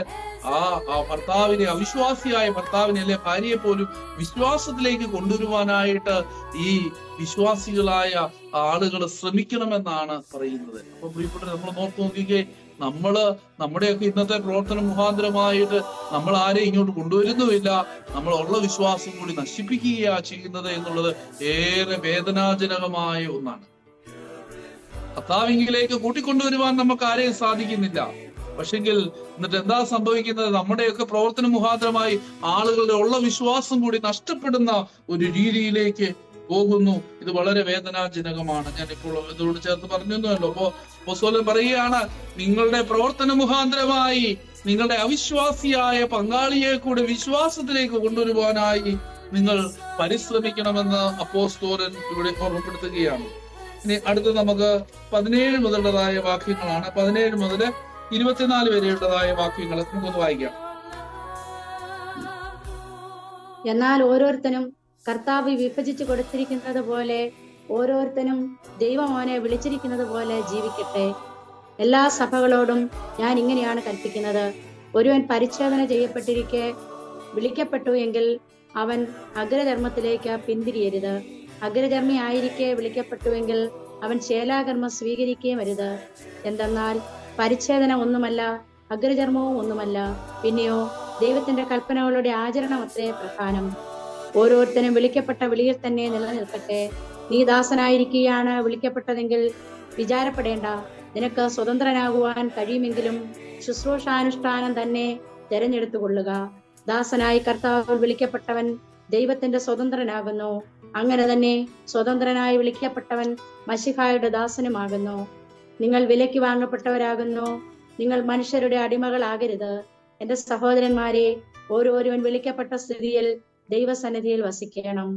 വളരെ വളരെ പ്രധാനപ്പെട്ടതായ ഒരു പഠിപ്പിക്കലാണ് ഈ ഭാഗത്തുള്ളത്. പ്രത്യേകിച്ച് നമുക്ക് ഇന്നത്തെ ഈ സാഹചര്യത്തിലൊക്കെ നമ്മൾ ഒത്തിരി നമ്മുടെ പാരമ്പര്യത്തിലൊക്കെ നമ്മൾ അഭിമാനം കൊള്ളുന്ന ആളുകളാണ്. അവിടെ ശ്രദ്ധിക്കേണ്ട ഒരു കാര്യമാണ് അപ്പോസ്തലൻ പറയുന്നത്. പരിച്ഛേദനയെ കുറിച്ചാണ്. അക്കാലത്തുണ്ടായിരുന്ന ഒരു പ്രശ്നം നമുക്കറിയാം. സഭയിലേക്ക് വരുമ്പോ ഈ പരിച്ഛേദന സ്വീകരിച്ച ആളുകളും പരിച്ഛേദന സ്വീകരിക്കാത്ത ആളുകളും ഉണ്ടായിരുന്നു. എന്ന് പറഞ്ഞാൽ ഈ പരിച്ഛേദന എന്നുള്ളത് യഹൂദ മതത്തിലേക്ക് ചേരുവാൻ വേണ്ടിയിട്ടുള്ള ഒരു നിയമമാണ്. 8-ാം ദിവസം യഹൂദനായി മാറണമെങ്കിൽ പരിച്ഛേദനം സ്വീകരിച്ചു വേണം. ദൈവവുമായി ഉടമ്പടിയിൽ ഏർപ്പെട്ടാണ് അവർ അതിലേക്ക് വരുന്നത്. അപ്പോ ഒരു വ്യക്തി യഹൂദനാണെങ്കിൽ ഉറപ്പാണ് അവൻ എന്തായാലും അവൻ പരിച്ഛേദന സ്വീകരിച്ചവനാണ്. അപ്പോ ക്രിസ്തീയ സഭയിലെ ഏറ്റവും കൂടുതൽ ആളുകൾ ആ കാലഘട്ടത്തിലെ പരിച്ഛേദനം സ്വീകരിച്ച ആളുകളായിരുന്നു ഉണ്ടായിരുന്നത്. നമുക്കറിയാം, ജെറുസലേം കൗൺസിൽ ഉണ്ടായ സാഹചര്യം AD 49 അപ്പോസ്തല പ്രവൃത്തി 15-ാം അധ്യായത്തിലേക്ക് വരും. നമുക്കറിയാം, അവിടെ ജെറുസലേം കൗൺസിൽ വിളിച്ചു കൂട്ടുവാനുള്ള കാരണം യഹൂദ ക്രിസ്ത്യാനികളായ ആളുകൾ അവര് പറഞ്ഞു ഞങ്ങളെല്ലാവരും അബ്രഹാമിന്റെ സന്തതികളും ദൈവം പ്രത്യേകം വിളിച്ച് വേർതിരിച്ചതായ ജനത്തിൽപ്പെട്ടവരുമാണ്. അതുകൊണ്ട് ആരെങ്കിലും യേശു ക്രിസ്തുവിനെ കർത്താവും രക്ഷകനുമായി സ്വീകരിക്കണമെങ്കിൽ അവരാദ്യം ഞങ്ങളെ പോലെ പരിച്ഛേദനം സ്വീകരിച്ച് ആദ്യം യഹൂദനാകണം. യഹൂദനായതിനു ശേഷം വേണം പരിച്ഛേദനം സ്വീകരിക്കുവാൻ.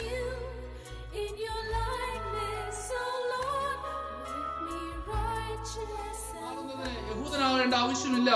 അവർ കർത്താവായ യേശു ക്രിസ്തുവിന്റെ നാമത്തിൽ സ്നാനം സ്വീകരിച്ച് ആ വിശ്വാസം പ്രഖ്യാപിച്ച് അവന് ക്രിസ്ത്യാനിയായി മാറാൻ പറ്റുമെന്നുള്ള ചിന്തയുണ്ടായി. ഇങ്ങനെ വന്നപ്പോൾ ഇതിനെക്കുറിച്ച് തീരുമാനമെടുക്കുവാനാണ് AD 49 ജെറുസലേം കൗൺസിൽ കൂടുന്നത്. ജെറുസലേം കൗൺസിൽ നമുക്കറിയാം, അവിടെ തീരുമാനമെടുത്തു, ഇനി ഇതിന്റെ ഒന്നും ആവശ്യമില്ല, ക്രിസ്ത്യാനിയാകുന്നതിന് യഹൂദനായി മാറണം, പരിച്ഛേദന സ്വീകരിക്കണം എന്നുള്ളൊന്നുമില്ല. നമുക്കറിയാം, അപ്പോസ്തല പ്രവൃത്തി 10-ാം അധ്യായത്തിൽ വന്നപ്പോഴേക്കിന് ഈ പുറജാതികളിൽ നിന്ന് സഭയിലേക്ക് ആളുകളെ സ്വീകരിക്കുവാനുള്ള വലിയ ദർശനം പത്രോസ് അപ്പോസ്തലന് കർത്താവ് കൊടുത്തു. അപ്പോ ആ പശ്ചാത്തലത്തിലൊക്കെ ഇനി ഇതിന്റെ ആവശ്യമില്ല എന്ന് ശക്തമായിട്ട് വാദിക്കുകയും അങ്ങനെ AD 49 ജെറുസലേം സുനോദോസ് തീരുമാനം പ്രഖ്യാപിച്ചു. കർത്താവിന് വേണ്ടിയിട്ട് കർത്താവിന്റെ സഭയിൽ ഒരാൾ യഹൂദനാകേണ്ട ആവശ്യമില്ല. പരിച്ഛേദന സ്വീകരിച്ചവരാണെങ്കിലും പരിച്ഛേദന സ്വീകരിക്കാത്തവരാണെങ്കിലും അവർ കർത്താവായ യേശു ക്രിസ്തുവിന്റെ നാമത്തിൽ അവർ വിശ്വസിച്ച് അവർ മാമോദീസ സ്വീകരിച്ചാൽ അവർക്ക് ക്രിസ്ത്യാനിയായി മാറുവാനായിട്ട് സാധിക്കും. ഈ ഒരു പഠിപ്പിക്കല് നിലനിൽക്കുമ്പോ അവിടെ ചില ആളുകൾ പറഞ്ഞു, യവനായ ഗ്രീക്ക് മതത്തിൽ നിന്നുള്ളവരായ ആളുകള് ക്രിസ്ത്യാനിയാകണമെങ്കിൽ അവരോട് പറഞ്ഞു ആദ്യം നിങ്ങൾ പരിച്ഛേദനം സ്വീകരിക്കണം.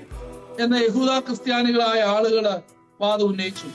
എന്നാൽ ക്രിസ്ത്യാനിയാകുന്നയാൾ യഹൂദനായിരുന്നാലും ഗ്രീക്കുകാരനായിരുന്നാലും മറ്റു പുറജാതിക്കാരനായിരുന്നാലും മാമോദീസ മാത്രം സ്വീകരിച്ചാൽ മതി എന്നുള്ളതായിരുന്നു ജെറുസലേം സിനോദോസിന്റെ തീരുമാനം. അതുകൊണ്ട് പൗലോസ് അപ്പോസ്തലൻ പറഞ്ഞു, ഇനി അതിന്റെ കാര്യമില്ല. കർത്താവായ യേശുക്രിസ്തുവിന്റെ നാമത്തിൽ വിശ്വസിച്ച് കർത്താവിനെ രക്ഷകനായി സ്വീകരിച്ച് ഒരാൾക്ക് മാമോദീസ സ്വീകരിച്ചാൽ ക്രിസ്ത്യാനിയായി മാറുവാനായിട്ട് സാധിക്കും. അതിന് പരിച്ഛേദനം സ്വീകരിക്കേണ്ടതിന്റെ ആവശ്യമില്ല എന്ന് പറഞ്ഞു.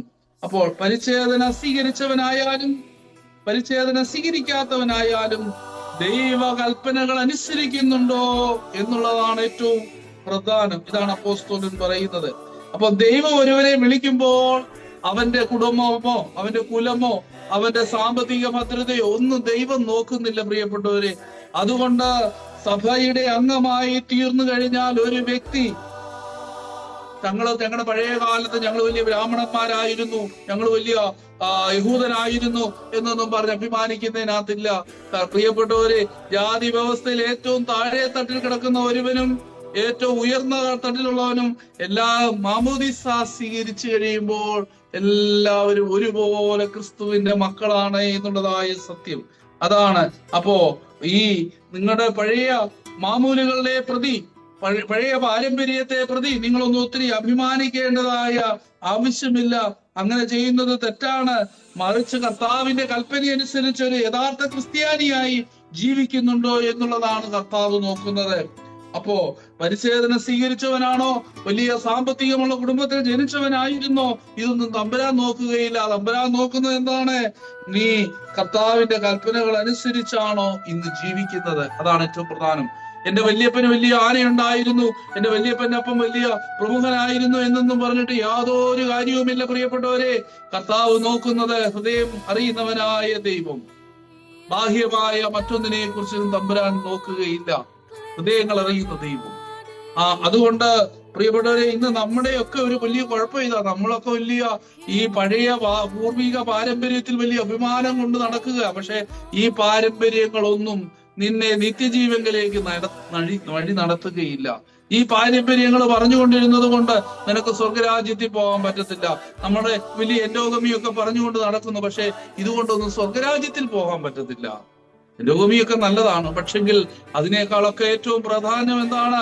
കർത്താവിന്റെ കൽപ്പന നീ അനുസരിക്കുന്നുണ്ടോ? നിന്റെ തമ്പുരാനുമായുള്ള നിന്റെ ബന്ധം നിനക്ക് എന്താണ്? അതുകൊണ്ടാണല്ലോ സുവിശേഷത്തിൽ ഞങ്ങൾക്ക് പൂർവ്വപിതാവായിട്ട് അബ്രഹാം ഉണ്ടെന്ന് പറഞ്ഞ് നടന്നിട്ടൊന്നും കാര്യമില്ല. പ്രിയപ്പെട്ടവരെ, അബ്രഹാമിന്റെ മക്കളാണ് ഞങ്ങളെന്ന് പറഞ്ഞ് നടന്നിട്ടും കാര്യമില്ല. നീ ഇന്ന് നിന്റെ ജീവിതത്തിൽ നിന്റെ ദൈവവുമായുള്ള ബന്ധം എപ്രകാരമാണ്? നിന്റെ തമ്പുരാനോടുള്ള ബന്ധത്തിൽ നീ എത്രമാത്രമാണ്? അതാണ് വളരെ പ്രധാനപ്പെട്ടത്. അതുകൊണ്ടാണ് പൗലോസ് അപ്പോസ്തലൻ ഗലാത്യ ലേഖനം 3-ാം അധ്യായത്തിലൊക്കെ അത് പറയുന്നുണ്ട്. ഒരുവൻ ക്രിസ്തുവിലായി കഴിഞ്ഞാൽ അവൻ പുതിയ സൃഷ്ടിയാണ്, പഴയത് കഴിഞ്ഞുപോയി. അവിടെ അടിമയെന്നോ ദാസനെന്നോ യഹൂദനെന്നോ യവനനെന്നോ ഉള്ള യാതൊരു വ്യത്യാസവുമില്ല.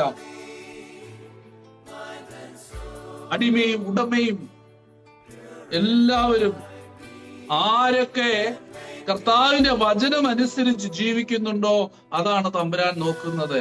നിന്റെ 3 തലമുറ മുമ്പ് 5 തലമുറ മുമ്പ് നിനക്ക് വലിയ പ്രസക്തി ഉണ്ടായിരുന്ന കുടുംബമായിരുന്നു എന്നൊന്നും പറഞ്ഞിട്ട് യാതൊരു കാര്യവുമില്ല. ഹൃദയങ്ങൾ അറിയുന്നവനായ ദൈവം വ്യക്തിയുടെ സാമൂഹിക സ്ഥിതിയോ അല്ലെങ്കിൽ അവന്റെ സാമ്പത്തിക സ്ഥിതിയോ ഒന്നും നോക്കുകയില്ല. മറിച്ച് യേശു ക്രിസ്തുവിനായി തീർന്നു കഴിയുമ്പോൾ ന്യായപ്രമാണത്തിന്റെ മേലും പാപത്തിന്റെ മേലും മരണത്തിന്റെ മേലും നമ്മൾ വിജയം നേടുകയാണ്. അതിന്റെ അടിമത്തത്തിൽ നിന്ന് തമ്പുരാൻ നമ്മളെ മോചിപ്പിച്ച് നമ്മൾ ആരായി മാറുന്നു? യേശു ക്രിസ്തുവിന്റെ മക്കളായിട്ട് മാറുകയാണ്. ഇനി മുതൽ നിങ്ങൾ ആരും ദാസരല്ല, ഇനി മുതൽ നിങ്ങൾ ആരും അടിമകളല്ല, നിങ്ങളൊക്കെ മക്കളാണ്. അപ്പോ യഹൂദനാണെങ്കിലും യവനനാണെങ്കിലും അബ്രഹാമിന്റെ സന്തതിയിൽപ്പെട്ടവനാണെങ്കിലും അബ്രഹാമിന്റെ സന്തതിയിൽ പെടാത്തവനാണെങ്കിലും അതൊന്നും തമ്പുരാൻ നോക്കുകയില്ല. തമ്പുരാൻ നോക്കുന്നത് നീ ഇന്ന് നിന്റെ തമ്പുരാനുമായുള്ള ബന്ധം ഏതു വിധത്തിലാണ്. അതുകൊണ്ട് ഇതിന്റെ മേലൊക്കെ കർത്താവ് തന്റെ രക്തം കൊടുത്താണ് നമ്മളെ സമ്പാദിച്ചത്, വില കൊടുത്താണ്. കാൽവരിയിൽ തൂകിയതായ ചൊരിഞ്ഞതായ രക്തത്താൽ യേശുക്രിസ്തു നിന്നെ വിലക്ക് വാങ്ങിയിരിക്കുകയാണ്. അതുകൊണ്ട് ഇനി നീ ആരുടെയോ അടിമയല്ല. ആ അടിമയുടെ സ്ഥാനത്ത് ദൈവം നിന്നെ മോചിപ്പിച്ച് തമ്പുരാന്റെ സ്വന്തമാക്കി നമ്മളെ മാറ്റി. അതുകൊണ്ട് പഴയ പൂർവിക പാരമ്പര്യമൊക്കെ പറഞ്ഞുകൊണ്ട് നടന്നിട്ട് യാതൊരു കാര്യവുമില്ല. സ്വർഗത്തിൽ പോകണോ, നിത്യതയിൽ പോകണോ, നീ തമ്പുരാന്റെ വചനം അനുസരിച്ച് ജീവിക്കണം. തമ്പുരാന്റെ വചനം അനുസരിക്കാതെ ജീവിച്ചാൽ, എനിക്ക് എന്റെ വല്യപ്പന്മാര് വലിയ ആനയായിരുന്നു, എന്റെ വല്യപ്പന്മാര് അബ്രഹാമിന്റെ മക്കളായിരുന്നു, ഞങ്ങള് AD 345 വന്നവരുടെ പിൻതലമുറയാണ് എന്നൊന്നും പറഞ്ഞിട്ടൊന്നും കാര്യമില്ല. ഒരുവൻ ക്രിസ്തുവിലായി കഴിഞ്ഞാൽ അവൻ പുതിയ സൃഷ്ടിയാണ്. പഴയതൊക്കെ കഴിഞ്ഞുപോയി. ഈ പാരമ്പര്യങ്ങളും ഈ പഴയ സിദ്ധാന്തങ്ങളും ഒന്നും നിന്റെ ആ നിത്യതയ്ക്ക് പ്രയോജനപ്പെടുകയില്ല. അന്ന് വേണ്ടെന്നല്ല തമ്പുരാൻ പറഞ്ഞു. പക്ഷെ അതുകൊണ്ട് സ്വർഗരാജ്യ അവകാശം പറ്റിയില്ല. അതുകൊണ്ട് പ്രിയപ്പെട്ടവരെ, ഒരു യഹൂദനായി കഴിഞ്ഞാല് നമ്മളെ കർത്താവ് വില കൊടുത്ത് വാങ്ങിയതാ, തമ്പുരാന്റെ രക്തത്താൽ വിലയ്ക്ക് വാങ്ങിയവരാ. അപ്പൊ ഈ പൂർവിക പാരമ്പര്യങ്ങളുണ്ട് കാര്യം പറഞ്ഞുകൊണ്ട് അതുകൊണ്ട് നമുക്ക് നിത്യതയിൽ പോകാൻ സാധിക്കും. ഇതാണ് ഈ ഭാഗത്ത് പറയുന്നത്. അതുകൊണ്ട് യഹൂദനെന്നോ യവനെന്നോ യാതൊരു വ്യത്യാസവുമില്ല. കർത്താവിന്റെ കൽപ്പന അനുസരിച്ച് ജീവിക്കുന്നുവെങ്കിൽ അവൻ നിത്യരാജ്യത്തിന് അവകാശമായി തീരും. അതുകൊണ്ട് യഹൂദനായെന്നോ യഹൂദനല്ല എന്ന് പറഞ്ഞാലോ അതൊന്നും തമ്പുരാൻ നോക്കുകയില്ല. നീ ക്രിസ്തുവിനെ സ്വീകരിക്കുന്നതിന് മുമ്പ്, നീ യേശുവിനെ അറിയുന്നതിന് മുമ്പ് നിന്റെ പഴയകാല ജീവിതം, അതിൽ നിന്ന് നീ പുതുക്കം പ്രാപിച്ചവനാ. ഇനി പഴയതിനെ കുറിച്ച് നീ ഓർക്കേണ്ട ആവശ്യമില്ല. ക്രിസ്തുവുമായി വിശുദ്ധ മാമോദീസായിട്ട് റുഷ്മായാൽ മുദ്രയിട്ടപ്പെട്ട് കഴിയുമ്പോൾ കർത്താവ് നിന്നെ വീണ്ടെടുത്തിരിക്കുകയാണ്. ഇനി നിന്റെ ജീവിതം തമ്പുരാനുമായുള്ള ബന്ധത്തിലായിരിക്കും. അത് മാത്രം ശ്രദ്ധിച്ചാൽ മതി. അതാണ് അവിടെ പറയുന്നത്. ഇനി നമുക്ക് അടുത്ത വായിക്കാം. 7:25 മുതലുള്ള ഭാഗങ്ങള്, 7:25 മുതൽ 31 വരെയുള്ള തിരുവചന ഭാഗങ്ങൾ വായിക്കാം. കന്യാത്വത്തെ അഥവാ ബ്രഹ്മചര്യത്തെ കുറിച്ച് ദൈവത്തിൽ നിന്നും എനിക്ക് കൽപ്പന കിട്ടിയിട്ടില്ല. എങ്കിലും വിശ്വസ്തനായിരിക്കാൻ തക്കവണ്ണം ദൈവത്തിൽ നിന്നും എനിക്ക് കരുണ ലഭിച്ചിട്ടുള്ള ഒരു മനുഷ്യൻ എന്ന നിലയിൽ ഞാൻ ഉപദേശം തരുന്നു.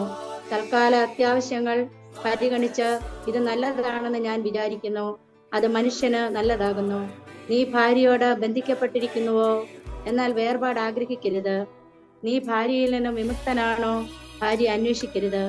നീ സ്ത്രീയെ പരിഗ്രഹിക്കുക എന്നത് പാപമല്ല. ഒരു കന്യക വിവാഹിതയാകുക എന്നത് അവൾക്കും പാപമല്ല.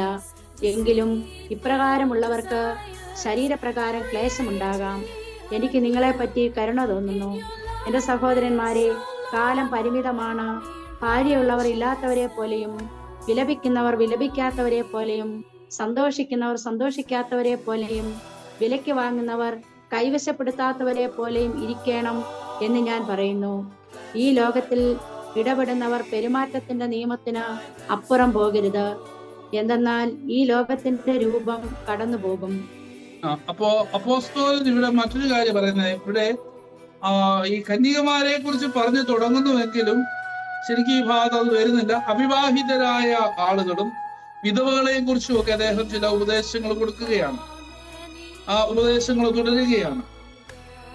പൗലോസ്ലീഹായുടെ അദ്ദേഹം പറയുകയാണ്, വിവാഹം കഴിക്കാത്തവരെ പറ്റി കർത്താവ് നൽകുന്ന ഉപദേശം ഈ സ്വർഗരാജ്യത്തിന് വേണ്ടി, അതാണ് മത്തായിയുടെ സുവിശേഷത്തിൽ പറയുന്നത്, സ്വർഗരാജ്യത്തിന് വേണ്ടി ഷണ്ണന്മാരായി തീരുന്ന ആളുകൾ, ബ്രഹ്മചാരിയെ സ്വീകരിക്കുന്നവരായ ആളുകളുണ്ട്. അപ്പോ ഇതൊക്കെ പറയാനുള്ള ഒരു കാരണം അപ്പോസ്തലന്റെ കാലാന്ത്യത്തെ കുറിച്ചുള്ള ചിന്ത, അന്നത്തെ ഒരു ചിന്ത, കർത്താവിന്റെ രണ്ടാമത്തെ വരവ് അടുത്തിരിക്കുന്നു. തങ്ങൾ ജീവിച്ചിരിക്കുന്ന ഈ കാലഘട്ടത്തിൽ തന്നെ ലോകത്തിന്റെ അവസാനം സംഭവിക്കും, കർത്താവിന്റെ രണ്ടാമത്തെ വരവ് നടക്കും. അതുകൊണ്ട് ഈ വിവാഹം കഴിക്കാനൊന്നും പോകേണ്ട ആവശ്യമൊന്നുമില്ല എന്നുള്ളതായ ഒരു ചിന്ത അവരുടെ ഇടയിൽ ഉണ്ടായിരുന്നു. സമയം അടുത്തിരിക്കുന്നു. അതുകൊണ്ട് ഈ യുഗാന്ത്യത്തെ കുറിച്ചുള്ളതായ ആദിമസഭയുടെ കാഴ്ചപ്പാടെന്ന് പറയുന്നത് ആ കാലഘട്ടത്തിൽ തന്നെ കർത്താവിന്റെ വരവ് നടക്കുമെന്നുള്ളതായ ഒരു ചിന്തയായിരുന്നു ഉണ്ടായിരുന്നത്. അപ്പോ വിവാഹത്തെ സംബന്ധിച്ച് പൗലോസ് പറയുമ്പോഴെല്ലാം അദ്ദേഹത്തിന്റെ മനസ്സിൽ കടക്കുന്ന ചിന്ത യുഗാന്തി ഉടൻ തന്നെ കർത്താവിന്റെ രണ്ടാമത്തെ വരവ് നടക്കുമെന്നുള്ളതായ ചിന്തയാണ്. അപ്പോൾ ഭാര്യയുള്ളവർ ബന്ധം വിച്ഛേദിക്കാതിരിക്കാനും ഭാര്യയില്ലാത്തവർ വിവാഹിതരാകാതിരിക്കാനും ഉപദേശിക്കുന്ന പൗലോസ്ലീഹ വിവാഹത്തെ അതിൽ തന്നെ ഒരു പാപമായിട്ട് കണക്കാക്കുന്നില്ല എന്നുള്ളത് ഏറെ ശ്രദ്ധേയമാണ്. അതാണ് 28-ാമത്തെ തിരുവചനത്തിൽ പറയുന്നത്. നീ സ്ത്രീയെ പരിഗ്രഹിക്കുക എന്നത് പാപമല്ല, ഒരു കന്യക വിവാഹിതയാകുക എന്നത് അവൾക്കും പാപമല്ല. എങ്കിലും ഇപ്രകാരമുള്ളവർക്ക് ശരീരപ്രകാരം ക്ലേശം ഉണ്ടാകാം. അപ്പോ പൗലോസ് അപ്പോസ്തലൻ പറയുന്നത് ലൗകികമായ കഷ്ടതകളെ, ക്ലേശങ്ങൾ എന്ന് പറയുന്നത് വിവാഹിതർക്ക് ഉണ്ടാകുമെന്ന് പറയുന്നത് അവർക്ക് കർത്താവിന്റെ രണ്ടാമത്തെ വരവിനായിട്ട് ശരിക്കും കാത്തിരിക്കുവാൻ കഴിയുകയില്ല എന്നുള്ളതായ ഒരു ചിന്ത. അവര് കുടുംബജീവിതത്തിന്റെ ഭാരങ്ങളുമായിട്ടൊക്കെ പോകുമ്പോ ഒരു പക്ഷെങ്കിൽ അവർക്ക് കർത്താവിനെ കാത്തിരിക്കുവാനായിട്ട് ഒരുങ്ങുവാനുള്ളതായ സമയം കിട്ടാതെ പോകുമെന്നുള്ളതായ ചിന്തയിലാണ് ലൗകികങ്ങളായ കഷ്ടതകള് വിവാഹിതർക്കുണ്ടാകുമെന്ന് അപ്പോസ്തലൻ ഇവിടെ പറയുന്നത്. അതുപോലെ തന്നെ ഇവിടെ പറയുന്ന മറ്റു കാര്യമുണ്ട്, ഭാര്യയുള്ളവൻ ഇല്ലാത്തവനെ പോലെയും വിലപിക്കുന്നവൻ വിലപിക്കാത്തവനെ പോലെയും ആനന്ദിക്കുന്നവൻ ആനന്ദിക്കാത്തവനെ പോലെയും വാങ്ങുന്നവർ ഒന്നുമില്ലാത്തവനെ പോലെ ഇരിക്കുവാൻ പറയുന്നത് ഈ ലോകത്തിന്റെ രൂപം തന്നെ മാറിപ്പോകുമെന്ന പ്രത്യാശയിലാണ്. കർത്താവിന്റെ രണ്ടാമത്തെ വരവെങ്കിൽ അത് ദീർഘകാലം അപ്പൊ ആ ഒരു കാലഘട്ടത്തിൽ ഒത്തിരി ആളുകൾ വിവാഹം കഴിക്കാതെ കർത്താവിന്റെ രണ്ടാമത്തെ വരവ് ഇപ്പൊ സംഭവിക്കുമെന്നുള്ളതായ ചിന്തയിൽ പ്രതീക്ഷയോടെ കാത്തിരുന്ന ഒത്തിരി ആളുകൾ ആ കാലഘട്ടത്തിൽ ഉണ്ടായിരുന്നു. അപ്പൊ അതുകൊണ്ടാണ് അപ്പോസ്തലൻ ഇങ്ങനെ അവിടെ പറഞ്ഞിരിക്കുന്നത്. നമുക്കിതിനെ തുടർന്നുള്ള ഭാഗം 32 മുതൽ 35 വരെയുള്ളതായ ഭാഗങ്ങളോട് വായിക്കാം. ആകയാൽ നിങ്ങൾ ചിന്താകുലമില്ലാത്തവർ ആയിരിക്കണമെന്ന് ഞാൻ ആഗ്രഹിക്കുന്നു. ഭാര്യയില്ലാത്തവൻ തന്റെ കർത്താവിനെ എങ്ങനെയാണ് പ്രസാദിപ്പിക്കേണ്ടത് എന്ന് വിചാരിച്ച് തന്റെ കർത്താവിന്റെ കാര്യം ചിന്തിച്ചുകൊണ്ടിരിക്കുന്നു. ഭാര്യയുള്ളവൻ തന്റെ ഭാര്യയെ എങ്ങനെ പ്രസാദിപ്പിക്കുമെന്ന് ചിന്തിച്ച് ലോകസംബന്ധമായവയെ കുറിച്ച് വിചാരപ്പെടുന്നു. ഭാര്യയ്ക്കും കന്യകയ്ക്കും തമ്മിൽ വ്യത്യാസമുണ്ട്. പുരുഷന് ഭാര്യയായി തീർന്നിട്ടില്ലാത്തവൾ അവളുടെ ശരീരത്തിലും ആത്മാവിലും വിശുദ്ധിയാകേണ്ടതിന് അവളുടെ കർത്താവിനുള്ളത് ചിന്തിക്കുന്നു. ഭർത്താവുള്ളവളോ അവളുടെ ഭർത്താവിനെ എങ്ങനെ പ്രസാദിപ്പിക്കുമെന്ന് വിചാരിച്ച് ലോകത്തിനുള്ളത് ചിന്തിക്കുന്നു. ഇത് ഞാൻ നിങ്ങളോട് പറയുന്നത് നിങ്ങളുടെ സഹായത്തിനു വേണ്ടിയാണ്, കുടുക്കിടുവാനല്ല. പിന്നെയോ നിങ്ങൾ ലോകത്തിൻ്റെത് ചിന്തിക്കാതെ നിങ്ങളുടെ കർത്താവിന്റെ സന്നിധിയിൽ എപ്പോഴും മര്യാദയായി നിൽക്കേണ്ടതിനത്രേ. ഇവിടെ അപ്പോസ്തലൻ പറയുന്ന ഒരു കാര്യമുണ്ട്.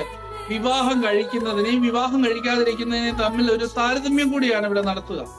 അപ്പോ വിവാഹം കഴിഞ്ഞു കഴിഞ്ഞാൽ പുരുഷനാണേലും സ്ത്രീ ആണേലും ജീവിത പങ്കാളിയെ പ്രീതിപ്പെടുത്തുവാനായിട്ട് ലൗകികമായ കാര്യങ്ങളിലൊക്കെ വ്യാപൃതരാകുന്നു. എന്നാൽ അവിവാഹിതരായിട്ട് കഴിയുന്നവരാകട്ടെ അവരുടെ ശരീരവും മനസ്സും ആത്മാവും ഒക്കെ വിശുദ്ധമായി കണ്ടുകൊണ്ട് കർത്താവിനെ പ്രീതിപ്പെടുത്തി ജീവിക്കുവാനായിട്ട് ആഗ്രഹിക്കുന്നു.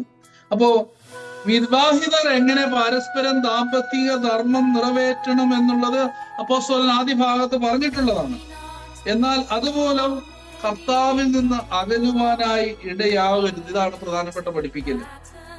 കർത്താവിനോടുള്ള ഭക്തിയിൽ ജീവിക്കുന്നതാവണം. അതായത് വിവാഹം കഴിക്കുന്നത് നല്ലതാണ്.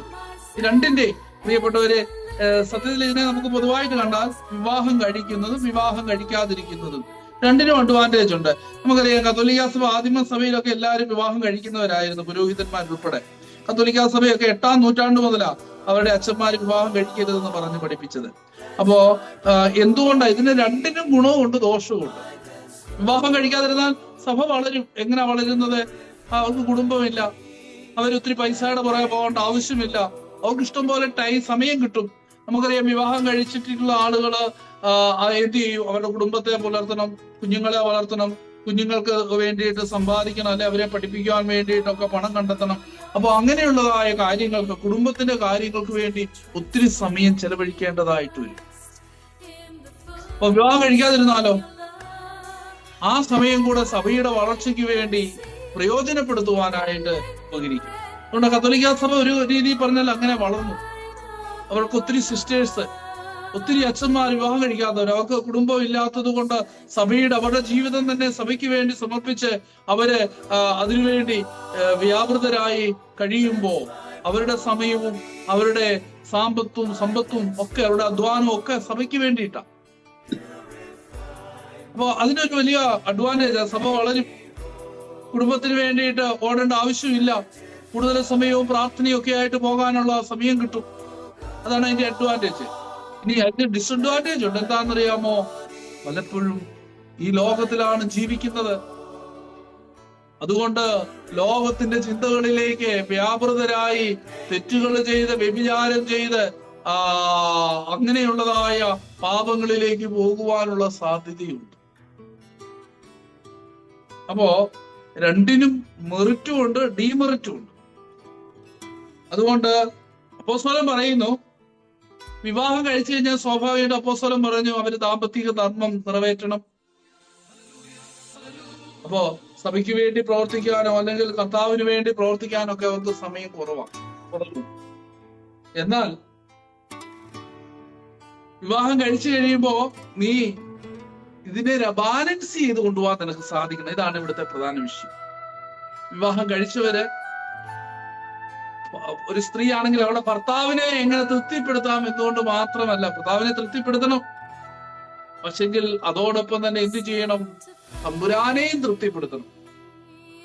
ഇത് രണ്ടിനെയും ബാലൻസ് ചെയ്തുകൊണ്ട് പോകുവാനായിട്ട് സാധിക്കുമ്പോഴാണ് കുടുംബ ജീവിതം അനുഗ്രഹകരമായി മാറുന്നത്. കർത്താവിൽ നിന്ന്, കുടുംബം കല്യാണം കഴിച്ചെന്ന് പറഞ്ഞുകൊണ്ട് കർത്താവിൽ നിന്ന് നീ അകലുവാനായിട്ട് ഇടയാവരുത്. കർത്താവിനോടുള്ളതായ ബന്ധത്തിൽ, ഭക്തിയിൽ നീ ജീവിക്കുന്നതാകണം. അപ്പോ ഇതിലേക്കാണ് നമ്മളെ കൊണ്ടുവരുന്നത് അപ്പോസ്തലൻ. അപ്പൊ പ്രിയപ്പെട്ടവരെ, വിവാഹം കഴിക്കുന്നത് നല്ലത് തന്നെയാണ്. പക്ഷെ വിവാഹം കഴിച്ചു കഴിഞ്ഞാല് എപ്പോഴും ഭർത്താവിന്റെ കാര്യവും കുടുംബത്തിന്റെ കാര്യവും മാത്രമായിട്ട് നോക്കി പോകരുത്. ഇതിനെ രണ്ടിനെയും തമ്പുരാന് വേണ്ടി നീ സമയം കൊടുക്കണം. മുന്നമേ അവന്റെ രാജ്യവും നീതി അന്വേഷിക്കുക, തമ്പുരാൻ നിന്നെ നടത്തും. കൂരിരുളിന്റെ താഴ്വരയിൽ കൂടി നടന്നാലും ഞാനൊരു അനർത്ഥവും ഭയപ്പെടുകയില്ല, കാരണം നീ എന്നോടുകൂടി ഇരിക്കുന്നു, നിന്റെ വടിയും കോലും എന്നെ ആശ്വസിപ്പിക്കുന്നു. ആകാശത്തിലെ പക്ഷികളെ നോക്കി പാഠം പഠിക്കുവീൻ, അവ വിതയ്ക്കുന്നില്ല, കൊയ്യുന്നില്ല, കളപ്പരയിൽ കൂട്ടുന്നില്ല, എങ്കിലും സ്വർഗസ്ഥനായ ദൈവം അവയെ പുലർത്തുന്നു എന്ന് പറഞ്ഞാൽ എന്താ പ്രിയപ്പെട്ടവരെ? ആകാശത്തിലെ പക്ഷിയുടെ പ്രത്യേകത എന്താണ്? ആകാശത്തിലെ പക്ഷി അതിരാവിലെ എഴുന്നേക്കും. ആകാശത്തിലെ പക്ഷി പകല് കിടന്നുറങ്ങത്തില്ല. ആകാശത്തിലെ പക്ഷി അതിരാവിലെ എഴുന്നേറ്റ് തന്റെ സൃഷ്ടാവിനെ പാടി പുകഴ്ത്തിയിട്ട് എന്ത് ചെയ്യും? ആഹാരം അന്വേഷിച്ചു പുറപ്പെടും. അത് ദൈവം അവിടെ പ്രാർത്ഥിച്ചുകൊണ്ടിരുന്നാൽ മതി, ദൈവം എനിക്ക് ഇങ്ങോട്ട് കൂട്ടിലോട്ട് കൊണ്ട് തരുമെന്നുള്ള ചിന്തയല്ല ആകാശത്തിലെ പക്ഷിയുടേത്. അത് പ്രാർത്ഥിച്ചിട്ട് അതിന്റെ ആഹാരം തേടി പോകും. ആഹാരം തേടി പോകുമ്പോൾ ദൈവം അന്നേക്ക് വേണ്ടുന്ന ആഹാരം അതിനു വേണ്ടി കരുതി വെച്ചിട്ടുണ്ടാവും. ഒരു പ്രാവ് അല്ലെങ്കിൽ ഒരു കൂട്ടം കിളികള് വിളഞ്ഞു കിടക്കുന്നതായ ഒരു നെൽപ്പാടം കണ്ടു, പ്രാർത്ഥിച്ച നിങ്ങൾ രാവിലെ ആഹാരം തേടി പോയപ്പോൾ ദൈവം ഒരുക്കി വെച്ചിരിക്കുന്നതായ ഒരു നെൽപ്പാടം കണ്ടെന്ന് വിചാരിക്കുക. എന്ത് ചെയ്യും? അത് നിങ്ങൾ ആവശ്യത്തിന് വയറ് നിറയെ അത് കൊത്തി തിന്നും. വയറ് നിറഞ്ഞു കഴിയുമ്പോ ഒരു ചാക്കം കൊണ്ടുവന്ന് നാളത്തേക്കും അടുത്ത സീസണിലേക്കും ഒക്കെ കരുതി വെക്കാമെന്ന് വിചാരിക്കുകയില്ല. അല്ലെ തങ്ങളുടെ മക്കളുടെ മക്കൾക്കും കൊടുക്കാമെന്നും പറഞ്ഞ് സ്വരിക്കൂട്ടി വെക്കുകയില്ല. വയറ് നിറഞ്ഞു കഴിയുമ്പോൾ തമ്പുരാന് നന്ദി പറഞ്ഞ് അത് അവിടെ നിന്ന് പറന്നു പോകും. ഇത് കൊയ്തു പോകട്ടെ, നാളെ ഞാൻ പ്രാർത്ഥിച്ചിറങ്ങിയാൽ എന്റെ ദൈവം എനിക്ക് വേണ്ടി ആഹാരം കരുതി വെക്കുമെന്നുള്ളതായ ഉത്തമ ബോധ്യം ആകാശത്തിലെ പക്ഷിക്കുണ്ട്. പക്ഷെ ബുദ്ധിയുണ്ടെന്ന് പറയുന്ന മനുഷ്യന് ഈ ബോധ്യമില്ലാത്തത് കൊണ്ട് അവൻ എന്ത് ചെയ്യുന്നു? അവനൊരു ചാക്ക് കെട്ടും കൊണ്ടുവന്ന് അതിനകത്തെല്ലാം വാരി നിറച്ചു വെക്കുന്നു. അവനോടാ ദൈവം ചോദിച്ചത്, മൂടാ, ഈ രാത്രിയിൽ നിന്റെ പ്രാണനെ തിരിച്ചു വിളിച്ചാൽ നിന്റെ ആത്മാവ് എവിടെ പോകും? നിന്റെ ആത്മാവിനെ നീ കരുതി വെച്ചതൊക്കെ ആരനുഭവിക്കും? പ്രിയപ്പെട്ടവരെ, അപ്പോ ആകാശത്തിലെ പക്ഷിയുടെ പ്രത്യേകത എന്താണ്? അത് പ്രാർത്ഥിക്കുന്നു, അത് ദൈവത്തെ വിളിച്ചപേക്ഷിക്കുന്നു, അത് ആഹാരം തേടി പോകുന്നു. അത് വയറ് നിറഞ്ഞു കഴിയുമ്പോൾ അത് നാളെയെ കുറിച്ചുള്ള ചിന്ത അതിനില്ല. എന്റെ ദൈവം എന്നെ നാളെയും പുലർത്തുമെന്നുള്ളതായ ബോധ്യം അതിനുണ്ട്. പ്രിയപ്പെട്ടവരെ, ഇതാണ് നമുക്ക് കുടുംബജീവിതം നയിക്കുന്നവരോട് അപ്പോസ്തലന് പറയാനുള്ളത്. നീ കുടുംബജീവിതം നയിച്ചു എന്ന് പറഞ്ഞുകൊണ്ട് നീ കുടുംബത്തിന്റെ കാര്യം മാത്രം നോക്കി നടക്കരുത്. നിന്റെ ദൈവത്തെ ഉപേക്ഷിച്ചിട്ട് നീ കുടുംബത്തിന്റെ മാത്രം കാര്യം നോക്കി നടക്കരുത്. നേരെ തിരിച്ചുകൊണ്ട് നീ വിവാഹം കഴിച്ചവരാണ്, അതുകൊണ്ട് നീ കുടുംബത്തെ അന്വേഷിക്കാതെ, കുടുംബത്തിലെ കാര്യങ്ങൾ നിർവഹിക്കാതെ, നിന്റെ കുടുംബത്തോടുള്ള ഉത്തരവാദിത്വം നീ നിറവേറ്റാതെ നീ എപ്പോഴും പ്രാർത്ഥിച്ചുകൊണ്ടിരുന്നാലും പറ്റത്തില്ല. ഇത് രണ്ടിനെയും ഒന്നിച്ചു കൊണ്ടുപോകാനായിട്ട് പറ്റണം. ഇതാണ് അപ്പോസ്തലൻ ഇവിടെ പറയാനുള്ളത്, കുടുംബജീവിതം നയിക്കുന്നവരോട് പറയുവാനുള്ളത്. ഒരുപോലെ ദൈവത്തിൽ ആശ്രയിച്ചുകൊണ്ട് കുടുംബത്തിന്റെ ഉത്തരവാദിത്വങ്ങളും ദൈവത്തിൽ ഫലമേൽപ്പിച്ചുകൊണ്ട് മുന്നോട്ട് പോകുമ്പോ ദൈവം നിന്നെ അനുഗ്രഹിക്കും. ഇതിനെ രണ്ടിനെയും ബാലൻസ് ചെയ്ത് കൊണ്ടുപോകുവാനായിട്ട് കുടുംബസ്ഥർക്ക് സാധിക്കണം. ഇതാണ് അപ്പോസ്തലന് അവിടെ പറയുവാനുള്ളത്. അപ്പോ വിവാഹം കഴിച്ചു എന്നുള്ളത് കൊണ്ട് നീ കർത്താവിൽ നിന്ന് അകന്നു പോകുവാനിടയാവരുത്. കർത്താവിനോടുള്ളതായ ഭക്തിയിൽ തന്നെ നീ ജീവിക്കണം. അപ്പോ ദൈവം നിന്നെ സമൃദ്ധിയായിട്ട് അനുഗ്രഹിക്കും. നീ നിന്റെ ഭാര്യയോടുള്ള, കുടുംബത്തോടുള്ള, മക്കളോടുള്ള ഉത്തരവാദിത്വങ്ങൾ ഒക്കെ നിറവേറ്റണം. പക്ഷെങ്കിൽ അത് തമ്പുരാനോടുള്ള ബന്ധത്തിൽ നിന്നുകൊണ്ടായിരിക്കണം. അതാണ് ഇവിടെ പറയുവാനുള്ളത്. ഇനി അടുത്ത 36 മുതൽ 38 ഭാഗങ്ങൾ ഇച്ചിരി മനസ്സിലാക്കാൻ ഇച്ചിരി പാടുള്ള, നിങ്ങൾ ശ്രദ്ധിച്ച് വായിക്കണേ, ശ്രദ്ധിച്ച് കേൾക്കണേ. 36 മുതൽ 38 വരെ. വിവാഹപ്രായം കഴിഞ്ഞിട്ടും തന്റെ കന്യക നിമിത്തമായി ആക്ഷേപിക്കപ്പെടുന്നുവെന്നും അവളെ വിവാഹം ചെയ്തു കൊടുക്കേണ്ടത് ആവശ്യമെന്നും ഒരു മനുഷ്യൻ വിചാരിക്കുന്നെങ്കിൽ അവന്റെ ഇഷ്ടാനുസരണം ചെയ്തു കൊള്ളട്ടെ. അവൻ ചെയ്യുന്നത് പാപമല്ല, അവൾ വിവാഹം ചെയ്യപ്പെടട്ടെ. ആരെങ്കിലും അക്കാര്യം നിർബന്ധമല്ലെന്നും ഇഷ്ടം പോലെ ചെയ്യുവാൻ തനിക്ക് അധികാരമുണ്ടെന്നും ശരിയായ മനസ്സിൽ നിശ്ചയിക്കുകയും അവന്റെ കന്യകയെ കാത്തുകൊള്ളാം എന്ന് തന്റെ ഹൃദയത്തിൽ ഉറയ്ക്കുകയും ചെയ്താൽ അവൻ നന്നായി തന്നെ പ്രവർത്തിക്കുന്നു. ആകയാൽ തന്റെ കന്യകയെ വിവാഹം കഴിപ്പിച്ചു കൊടുക്കുന്നവൻ ചെയ്യുന്നത് നല്ലത്. ഒരുവൻ തന്റെ കന്യകയെ വിവാഹം കഴിപ്പിച്ചു കൊടുക്കാതിരിക്കുന്നെങ്കിലോ അതേറെ നല്ലത്. ഇവിടെ അപ്പോസ്തലൻ പറയുമ്പോ അടുത്തോടെ വായിച്ച 38 വായിച്ചിട്ട് അടുത്ത വാക്യം, ആകയാൽ തന്റെ കന്യകയെ വിവാഹം കഴിപ്പിച്ചു കൊടുക്കുന്നവൻ ചെയ്യുന്നത് നല്ലത്. ഒരുവൻ തന്റെ കന്യകയെ വിവാഹം കഴിപ്പിച്ചു കൊടുക്കാതിരിക്കുന്നെങ്കിലോ അതേറെ നല്ലത്. അപ്പോ ഇവിടെ അപ്പോസ്തലന് പറയുവാനുള്ളതായ ഒരു കാര്യം, ഇത് ഏറെ പലപ്പോഴും നമ്മള് തെറ്റിദ്ധരിക്കപ്പെടുന്നതായ ഒരു ഭാഗമാണ്.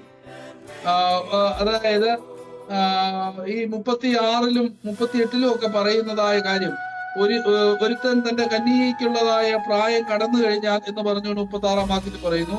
38-ാം വാക്യത്തിലേക്ക് വരുമ്പോൾ പറയുന്നു, തന്റെ കന്യകയെ വിവാഹം കഴിപ്പിച്ചു കൊടുക്കുന്നവൻ ചെയ്യുന്നത് നല്ലത്. ഒരു തന്റെ കന്യകയെ വിവാഹം കഴിപ്പിച്ചു കൊടുക്കാതിരുന്നെങ്കിലോ അത് ഏറെ നല്ലത് എന്നൊക്കെ പറഞ്ഞുകൊണ്ട് പറയുമ്പോ, ഇവിടെ സത്യത്തില് പൗലോസിന്റെ മനസ്സില് ഉള്ളതായ ഒരു ചിന്ത, ഈ വിവാഹ നിശ്ചയം കഴിഞ്ഞിട്ട് ഒരുമിച്ച് ജീവിക്കുകയും ശാരീരിക ബന്ധത്തിൽ ഏർപ്പെടാതിരിക്കുകയും ചെയ്യുന്നവരെ ഒരിക്കലുണ്ടായിരുന്നു. അതായത് യഹൂദന്മാരുടെ ഒക്കെ ഒരു രീതിയാണ്, വിവാഹം നിശ്ചയം കഴിഞ്ഞ് നമ്മുടെ ഒത്തുകല്യാണം പോലെ, നമ്മൾ ഓർക്കണം, ഒത്തുകല്യാണം പോലെ കാര്യം നടന്നു കഴിഞ്ഞിട്ട് ഈ കല്യാണം നടക്കുന്നതിന് മുമ്പുള്ള കാലം അവരെ ഒരുമിച്ച് ചിലപ്പോൾ ജീവിക്കും. യഹൂദന്മാരുടെ നിയമം അത് അനുവദിക്കുന്നില്ല എങ്കിലും ഈ കൊരിന്തിലൊക്കെ അങ്ങനെ ഉണ്ടായിരുന്നു. എന്നിട്ട് അവർ ഒരുമിച്ച് ജീവിക്കുകയും എന്നാല് വിവാഹ ബന്ധത്തിൽ, ശാരീരിക ബന്ധത്തിൽ ഏർപ്പെടാതിരിക്കുകയും ചെയ്യുന്നവരായ ആളുകളുണ്ടായിരുന്നു. എന്നാൽ അവരെ കുറിച്ച് പറയുന്നവർ ആത്മാവിൽ വിവാഹിതരും ശാരീരിക വേഴ്ചയെ സംബന്ധിച്ച് അവിവാഹിതരും ആയിരുന്നു. അപ്പോ എന്തായിരുന്നാലും പൗലോസ് അപ്പോസ്തലൻ പറയുന്നതായ ഒരു കാര്യം, ആത്മസംയമനത്തോടെ അവിവാഹിത ജീവിതം നയിക്കുന്നുവെങ്കിൽ അത് ഉത്തമമാണ്. അതിന് കഴിയാത്തവരെ വിവാഹം കഴിക്കുന്നത് തന്നെയാണ് നല്ലത്. അപ്പോ പ്രിയപ്പെട്ടവരെ, ഈ വിവാഹം കഴിക്കാതിരുന്നിട്ട് ഈ വഞ്ചിക്കരുത്. അതാ ഈ വിവാഹപ്രായമെത്തി കന്യകയായിട്ട് നിൽക്കുന്നെന്ന് പറയുകയും എന്നാല് അത് ലംഘിക്കുകയും ചെയ്യുന്നു.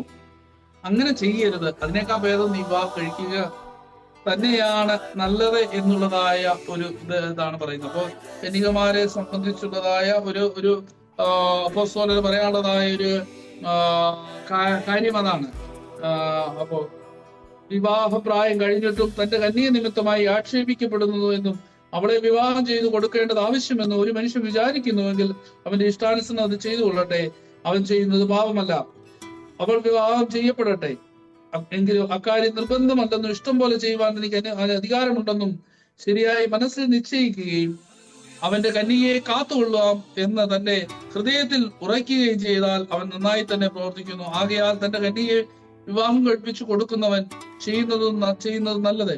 ഒരു തന്റെ കന്യകയെ വിവാഹം കഴിപ്പിച്ചു കൊടുക്കാതിരിക്കുന്നുവെങ്കിലോ അത് ഏറെ നല്ലത്. അപ്പൊ ഈ കന്യകമാരായിട്ട് നിൽക്കുന്നെങ്കിൽ എന്ത് ചെയ്യണം? ഈ മറ്റവിഹിത ബന്ധത്തിൽ നിന്നും പോകരുത്. ഇല്ലായെങ്കിൽ അങ്ങനെ ചെയ്യാൻ പാടാണെങ്കിൽ, അങ്ങനെ നിൽക്കാൻ കന്യകയായി നിൽക്കാൻ പാടാണെങ്കിൽ എന്ത് ചെയ്യണം? ഇതിനേക്കാൾ നല്ലത് വിവാഹം കഴിച്ച് ഒന്നിച്ച് ജീവിക്കുന്നതാണ് നല്ലത്. ഇതാണ് അവിടെ ആശയം വരുന്നത്. ഇനി നമുക്ക് അവസാന ഭാഗത്തിന് പുനർവിവാഹത്തെ സംബന്ധിച്ചുമുള്ള കാര്യം പറഞ്ഞുകൊണ്ട് അവിടെ നിർത്തുകയാണ്. 39 മുതൽ 39-40 വായിക്കാം. ജീവിച്ചിരിക്കുന്ന കാലത്തോളം നിയമത്താൽ ഭാര്യ ബന്ധിതയായിരിക്കുന്നു. എന്നാൽ ഭർത്താവ് നിദ്ര പ്രാപിച്ചാലോ അവൾക്ക് ഇഷ്ടമുള്ളവന് ഭാര്യയാകുവാൻ അവൾക്ക് സ്വാതന്ത്ര്യമുണ്ട്. അത് നമ്മുടെ കർത്താവിലായിരിക്കണം. എന്നാൽ അവൾ എന്റെ അഭിപ്രായ പ്രകാരം ജീവിതം നയിച്ചാൽ അവൾക്ക് ഭാഗ്യം. ദൈവത്തിന്റെ ആത്മാവ് എന്നിലുണ്ടെന്ന് ഞാൻ വിചാരിക്കുന്നു. ഇത് പറയുവാനുള്ള അപ്പോസ്തലന് പറയാനുള്ള ഒരു കാരണം അപ്പോസ്തലൻ പറയണതാണ്. നമുക്കറിയാം, യഹൂദന്മാരുടെ ഇടയിലെ ലെവീറൈറ്റ് മാര്യേജ് എന്ന് പറയുന്നതായ ഒരു സമ്പ്രദായം ഉണ്ടായിരുന്നു. അതായത്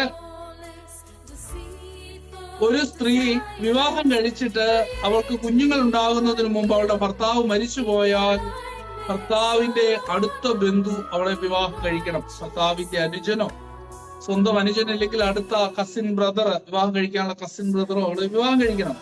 ഇതാണ് യഹൂദന്മാരുടെ ഇടയിലെ ദേവര വിവാഹ സമ്പ്രദായം. ആവർത്തന പുസ്തകം 25 അധ്യായത്തിൽ പറയുന്നുണ്ട് ലിബിറേറ്റ് മാര്യേജ് എന്നാണ് അറിയപ്പെടുന്നത്.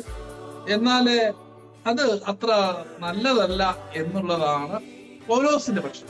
പുതിയ നിയമ പഠിപ്പിക്കലിലേക്ക് വരുമ്പോൾ അവരെ വിവാഹം കഴിക്കണമെന്ന് നിർബന്ധമുള്ളവരെ അപ്പോസ്തലൻ വിലക്കുന്നില്ല. പക്ഷേ അത് കർത്താവിലായിരിക്കണമെന്ന് പറയുമ്പോൾ ഒരു ക്രിസ്തീയ വിശ്വാസിയെ മാത്രമേ വിവാഹം കഴിക്കാവൂ എന്നാണ് ഇവിടെ അപ്പോസ്തലൻ അർത്ഥമാക്കുന്നത്. വിവാഹിതരായ സ്ത്രീയും പുരുഷനും തമ്മിലുള്ള ബന്ധം അവിഭാജ്യമാണ്. മരണത്തിനില്ലാതെ അവരെ വേർപെടുത്തുവാനായിട്ട് സാധിക്കുകയില്ല. അപ്പൊ അതിപ്പോ ആ വലിയ പ്രമാണം പൗലോസ് ഉൾക്കൊണ്ടുകൊണ്ട് തന്നെ പറയുകയാണ്. എന്നാൽ അതിനുശേഷം ഇങ്ങനെ ഈ ലെവീറൈറ്റ് മാര്യേജ് അനുസരിച്ച് തന്നെ വിവാഹം കഴിക്കണമെന്നുള്ള രീതി നിൽക്കേണ്ട ആവശ്യമൊന്നുമില്ല. പിന്നെ വിവാഹം കഴിക്കണമെന്ന് അങ്ങനെ പുനർവിവാഹം കഴിക്കേണ്ടി വരുമ്പോ എന്ത് ചെയ്യണം? ക്രിസ്ത്യാനിയായ ആളുകളെ തന്നെ, വിശ്വാസിയായ ആളുകളെ മാത്രമേ വിവാഹം കഴിക്കാവൂ എന്നുള്ളതാണ് പുതിയ നിയമത്തിൽ അപ്പോസ്തലൻ പറയുന്നത്. യഹൂദന്മാരുടെ രീതി അനുസരിച്ചാണെങ്കിൽ യഹൂദന്മാർക്ക് നമുക്കറിയാം അന്ന് ക്രിസ്തീയ മതമില്ല. അപ്പോ ഭർത്താവിന്റെ ഏറ്റവും അടുത്ത ബന്ധു അവളെ വിവാഹം കഴിക്കണം. എന്നാല് ഇവിടെ പൗലോസ് അപ്പോസ്തലൻ പറയുകയാണ്, അങ്ങനെ ഒരു സാഹചര്യം പുതിയ നിയമത്തിൽ ഉണ്ടായാല് ഒരു വിശ്വാസിയെ മാത്രമേ വിവാഹം കഴിക്കാവൂ എന്നുള്ളതാണ് അപ്പോസ്തലൻ പറയുന്നത്. ഭർത്താവ് മരിച്ച സ്ത്രീയുടെ കാര്യം മാത്രമേ പറയുന്നുള്ളെങ്കിലും ഈ ഭാര്യ മരിച്ചതായ പുരുഷന്മാരും ഇത് തന്നെ ആയിരിക്കണം എന്ന് വേണം കരുതാൻ. അപ്പോ ക്രിസ്തീയ വിശ്വാസം അനുസരിച്ച് വിവാഹ ബന്ധം എന്ന് പറയുന്നത് ശാരീരികമായ ബന്ധം പുലർത്താനുള്ള ഒരു ലൈസൻസ് മാത്രമല്ലല്ലോ, അത് തമ്പുരാനുമായുള്ളതായ ഒരു ഉടമ്പടിയാണ്, ഒരു കുദാശയാണ്. മരണം വരെയും ജീവിത പങ്കാളികൾ ഒന്നിച്ച് കഴിയുവാനുള്ളതായ വലിയൊരു ഉടമ്പടിയാണ്. അപ്പോ അതുകൊണ്ട് പുനർവിവാഹത്തിന്റെ കാര്യം വരുമ്പോ ഈ യഹൂദന്മാരുടെ ലെവീറൈറ്റ് മാര്യേജ് അനുസരിച്ച് നിങ്ങൾ നിൽക്കാതെ നിങ്ങൾ വിശ്വാസികളായ ആളുകളെ വേണം വിവാഹം കഴിക്കുവാൻ. അപ്പോ ഇതിന്റെയൊക്കെ അർത്ഥം എന്താ പ്രിയപ്പെട്ടവരെ? കുടുംബജീവിതത്തെ സംബന്ധിച്ചുള്ളതായ പഠിപ്പിക്കലാണ് ഈ 7 അധ്യായത്തിൽ മുഴുവനുള്ളത്. ഇതിന്റെയൊക്കെ രക്ത ചുരുക്കം എന്താണ്? കുടുംബജീവിതം തമ്പുരാനോടുള്ള ബന്ധത്തിൽ നമ്മളായിരിക്കണം. അങ്ങനെയെങ്കിൽ കുടുംബം എന്ന് പറയുന്നത് ഭൂമിയിലെ പറുദീസായുടെ അനുഭവമായിട്ട് മാറും. മറിച്ച് കുടുംബത്തിൽ തമ്പുരാന് സ്ഥാനം കൊടുക്കാതെ നമ്മൾ മറ്റു പലതിന്റെയും പിന്നാലെ പോയി കഴിഞ്ഞാൽ കുടുംബജീവിതം ഒരു നരകതുല്യമായിട്ട് മാറും. അതുകൊണ്ട് കുടുംബജീവിതത്തിൽ ഭാര്യാഭർത്തൃ ബന്ധത്തിൽ നമ്മൾ പാലിക്കേണ്ടതായ നിയമങ്ങളെ, ഉപദേശങ്ങളെ, ക്രിസ്തീയമായ ഉപദേശങ്ങളെയാണ് 7-ാം അധ്യായത്തിൽ പൗലോസ് അപ്പോസ്തലൻ നൽകുന്നത്. ആ കുടുംബജീവിതം നയിക്കുന്നതായ എല്ലാവർക്കും ഇതൊരു മാർഗദർശനമായി മാറട്ടെ. അതനുസരിച്ച് ജീവിച്ച് നമ്മുടെ കുടുംബങ്ങൾ പറുദീസായുടെ അനുഭവമായി മാറുവാൻ തക്കവണ്ണം, ഭൂമിയിലെ പറുദീസായി മാറുവാൻ തക്കവണ്ണം ഇടയാകട്ടെ എന്ന് പ്രാർത്ഥിച്ചുകൊണ്ട് എന്റെ വാക്ക് നിർത്തുന്നു. ദൈവം നമ്മെ അനുഗ്രഹിക്കട്ടെ.